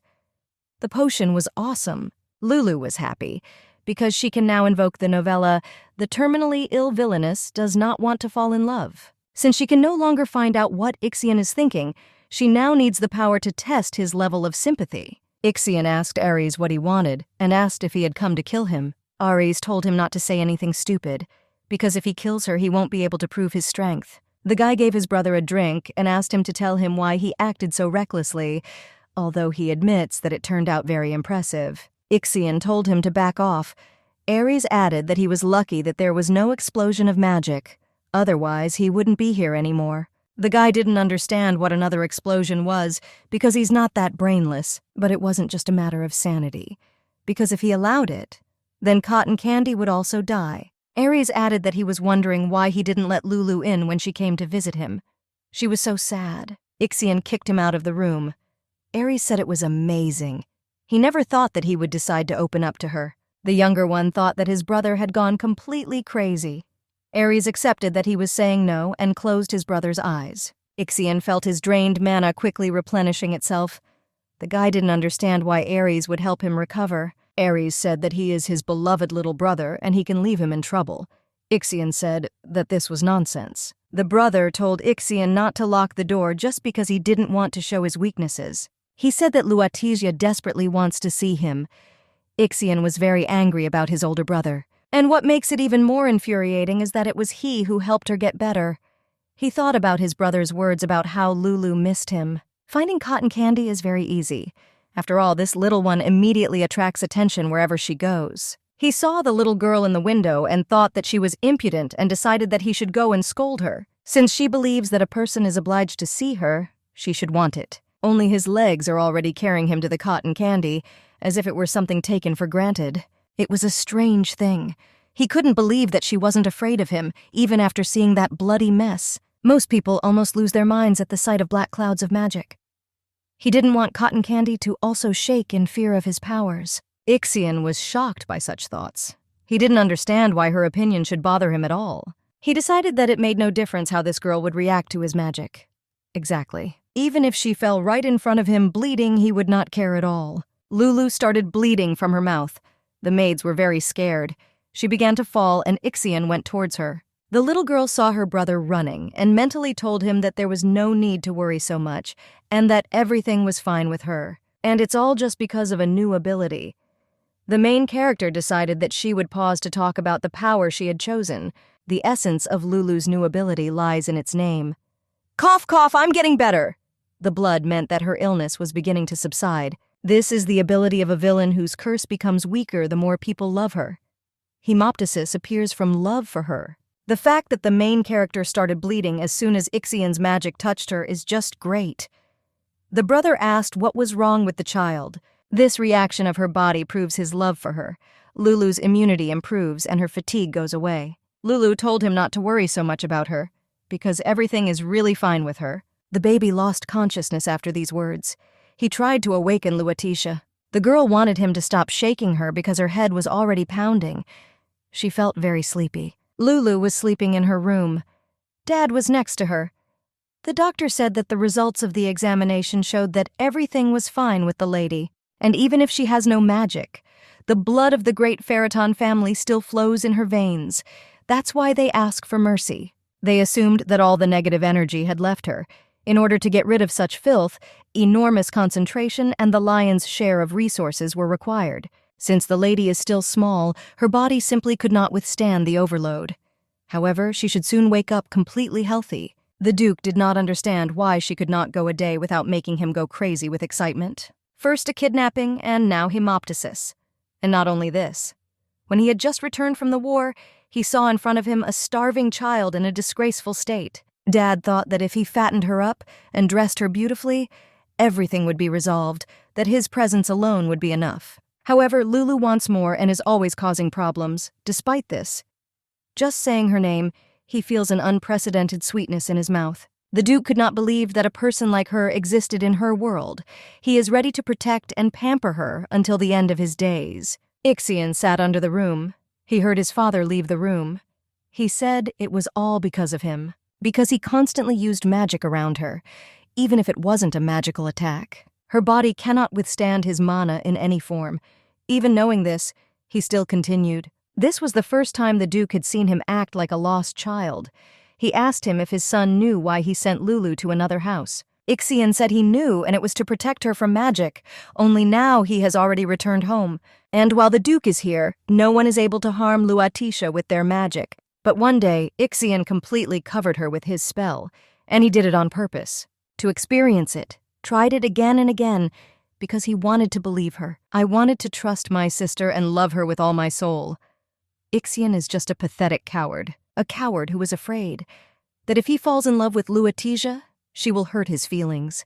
Fearing such an outcome, he rashly injured her, causing pain, although in reality, a long time ago I fell in love with my sister. The guy started crying. Dad told the guy to look after Luatisha. Ixion asked if he could do this, but he himself said that this is impossible, because he could harm the baby if he's around. Dad called him an arrogant boy. He asked him if he thought that her father was not able to protect her, even if he threw out all the reserves of his magic on her. Ixion said he didn't think so. The guy stood in front of the door, very worried. He felt a strange feeling. This is the first time the guy feels something like this. Ixion entered the room. The boy stroked his sister's cheek. He said that if she suddenly died, he would definitely finish her off. But he immediately changed his mind and said that he would not finish him off. So he asks her to open her eyes because it's all his fault. And he admitted to her that he also wanted to make friends with her. The chills go away and the internal organs are strengthened. Lulu believed that since they themselves had injured her, they should at least treat her normally. She was happy that the amount of fat had decreased. The baby was surprised when she saw Ixion. She remembered that she had lost consciousness. Lulu asked him if he had been courting her all this time. The guy said that she was such a weakling that he simply had no choice. She did not have a temperature, and the guy's soul suddenly warmed. It seemed to the little girl that he was just an arrogant kid. She didn't know what kind of life he had lived until then, but one thing she was sure about was the past that left a deep scar on his heart. Lulu said that she had been completely alone for a long time, which is why she now clings so desperately to others. She prayed at night for at least someone to be with her. Lulu wanted to have a real family. And it seemed to the little girl that she was simply afraid of loneliness. But that's not the point. When Lulu has someone next to her, she becomes stronger. Your soul becomes warm and joyful, and flowers bloom inside from happiness. Ixion also needs such a person. The one who will be there no matter what. The support that will always support her. Lulu turned to Ixion, and the guy asked what it was. The little girl told him that she needed him. The guy was surprised. Lulu asked him if he would become her older brother. He thought for a while and said that she was weak. She is weak, so from now on he will protect her, and he will become her older brother. The task was completed, and the mental state of the object of her task stabilized. The main character has incredible influence on one of the characters who is able to change the future. Ixion recognized her as his sister. The baby could improve her characteristics. Now Lulu has truly become part of the family. Lulu invited Ixion to sleep with her. The guy was shocked by this. Lulu said that big brothers should put their little sisters to bed. Ixion agreed because she is still a weakling. Lulu told her brother to pat her on the head. The baby was glad that he actually stroked her, and now she asked her to somersault, do a backflip, and clapped her hands 3 times. Ixion asked the little girl if she was tired of living. Lulu was upset because he didn't fall for it. Luatisha wished her brother good night, but the guy still wished her good night too.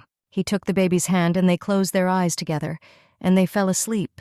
The baby did not understand where she was, assuming that she was in a dream.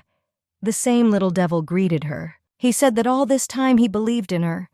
The little girl grabbed him and said that's where he got caught. Lulu called him a dirty fraud and told him not to pretend to be a saint. The main character asked him if he knew how much she suffered because of this. but he said that he had already fulfilled his part of the agreement. She was born into a rich family, she has a handsome father and brothers, and she was gifted with abilities. Lulu thought about it and agreed with this herself. But she immediately told him that he expected this, but it wasn't like that.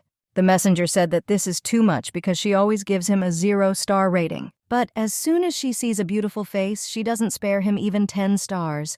He knows everything perfectly well. Lulu believed that there was nothing unusual here, and if he was dissatisfied with something, then let him work on himself. The messenger said that when he returns his body, she will definitely give it to him. He didn't say anything important, and time is already running out, so it's time for him.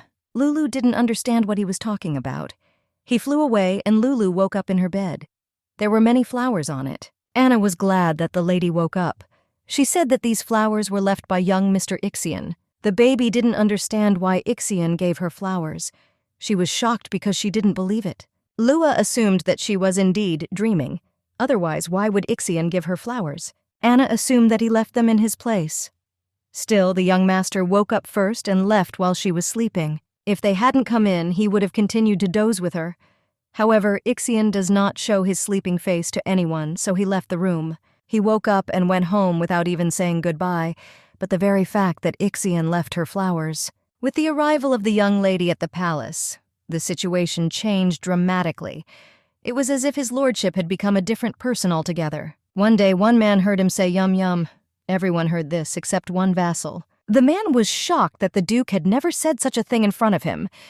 He envied the ears that didn't hear it. He didn't understand what kind of yum-yum, assuming it's a code name for someone who must not be named. In general, the more important thing is that his lordship values his daughter very much.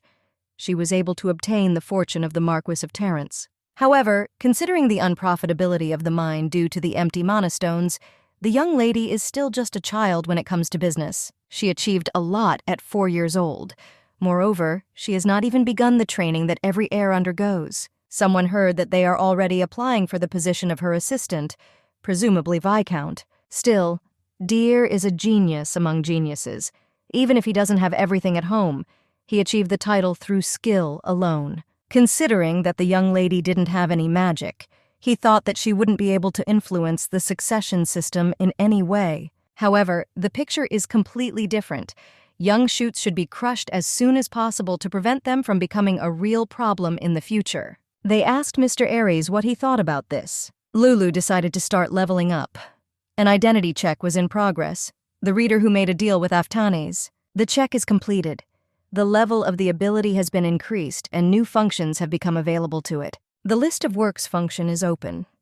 Lulu was glad that she was now allowed to summon her old novels without spending cash on them. The reader can also add a new ability in this transparent crystal. It was no coincidence that the reader found herself in this world. Lulu didn't understand what he was talking about and why she was there for a reason. She was chosen because her comments were the most popular. So she must prepare for the moment when the light fades and the world falls into the arms of darkness. The little girl did not understand that this meant that the apocalypse would come. She was warned that winter was coming and she should be on alert. She decided that this might be that cliché when the dukedom is suddenly attacked by a dragon or some kind of demon. Lulu hoped she wasn't being asked to become a paladin. Her family and everyone she loves will be caught in a cold north wind that they will never be able to resist. However, the main character is no longer alone. And if she clenches her fists in an attempt to resist evil, there will be those nearby who will become her support. She really isn't alone anymore. Now she has close people. The alert told the reader not to be afraid, because she would be able to overcome all difficulties precisely because it was her. But Lulu couldn't believe that such a little thing would be able to do anything. But her past life was enough for her, in which she was pushed around by everyone and everything. She decided that she would not allow this to happen again. Lulu decided that she would not follow the plot and doom herself to tragedy. And for this, she needs strength. And she can only get it by doing this. She decided to accept all the tasks. Lulu took the risk of not even checking their contents because that was the only way she could progress. Even if among them there are difficult tasks, the failure of which does not threaten a fine, she will also complete them. The main character decided to take the helm of fate herself. A new task was received and Lulu was surprised. The assignment said that she had to kiss her dad, ride on Ixion's back, and eat something delicious with Aries. His lordship has arrived, and with him a young lady. They agreed that he let her into his office, but it was strange to come to the meeting hall with a child. The man turned to the Duke. He said that this is not just another meeting, but a monthly meeting on important issues. The man added that the lady was too young for such a thing and was not connected with any of the cases discussed today, and he thinks that she should not take part in such an event, since she has no right to do so. The Duke told the Viscount that his breath smelled and asked if he had brushed his teeth. Everyone was in complete shock and didn't understand what kind of teeth they were. Ixion sat down and asked Viscount Vinwern why he hadn't brushed his teeth in the morning. The Viscount began to feel very shy. Everyone was in complete shock. This brought an awkward silence. The woman was surprised that Ixion was now taking part in the meetings. The man agreed because she had not appeared here for a long time. Everyone assumed that a wind of change was blowing in the Ferriton family. The Duke reported that he wanted to assemble a group of assistants to Lutetia. Vassal said that this was too hasty a decision. Unlike his sons, she is an ordinary child. But another man said that what ordinary child would be able to uncover the scammer's scheme? The young lady defended the family's honor, which was almost tarnished by this incident. The man said that the power of their family was magic. And the Viscount asked if he was hinting that their lady was not good enough. The baby felt strange, because not only Dad but also the elders are silent. Lulu thought that they should vehemently oppose her involvement in family affairs. The girl suggested that this was a test to see if she was worthy of her own group of assistants. And this is probably all because she has no magic. Or maybe her dad made a deal with them. She had a mission in which she was asked to find another person involved in an attempted kidnapping. She couldn't believe that Dad, who was amazingly good at uncovering courtyard intrigues, had no idea who that person was. Lulu was sure that he knew everything for sure. Dad just trusts that she can figure it out on her own. There was also a task in which it was written that there was a traitor in the duchy who, like a parasite, skillfully hides from the suspicions of others. Only after passing this unspoken test will Lulu gain the right to create her own council. The little girl was wondering why her dad brought her here. Dad believed that she would understand everything without explanation. This is the first time that such high hopes have been placed on her. She kissed Dad. Lutetia told him in his ear that she was very grateful to him for believing in her. Lulu must live up to his expectations. Meanwhile, the vassals were in shock. The Viscount thought that the lady was cute, while others were shocked by the gentleman's smile. The meeting ended, and Lulu needed to quickly complete the easy tasks. The next task was to do everything so that Ares recognizes her as a full-fledged member of the family. Could do it. She called Ares and invited him to eat cookies along with marshmallows and chocolate.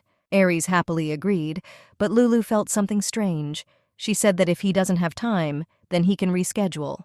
The guy said that nothing is more important than drinking tea with his beloved sister. Lulu was delighted. It was great, but she didn't understand what Ixion had forgotten about. The guy said that she might be grateful that he kept her company. The little girl was afraid that she and Ares would quarrel again. She wanted him to sit quietly, but he wanted him not to command.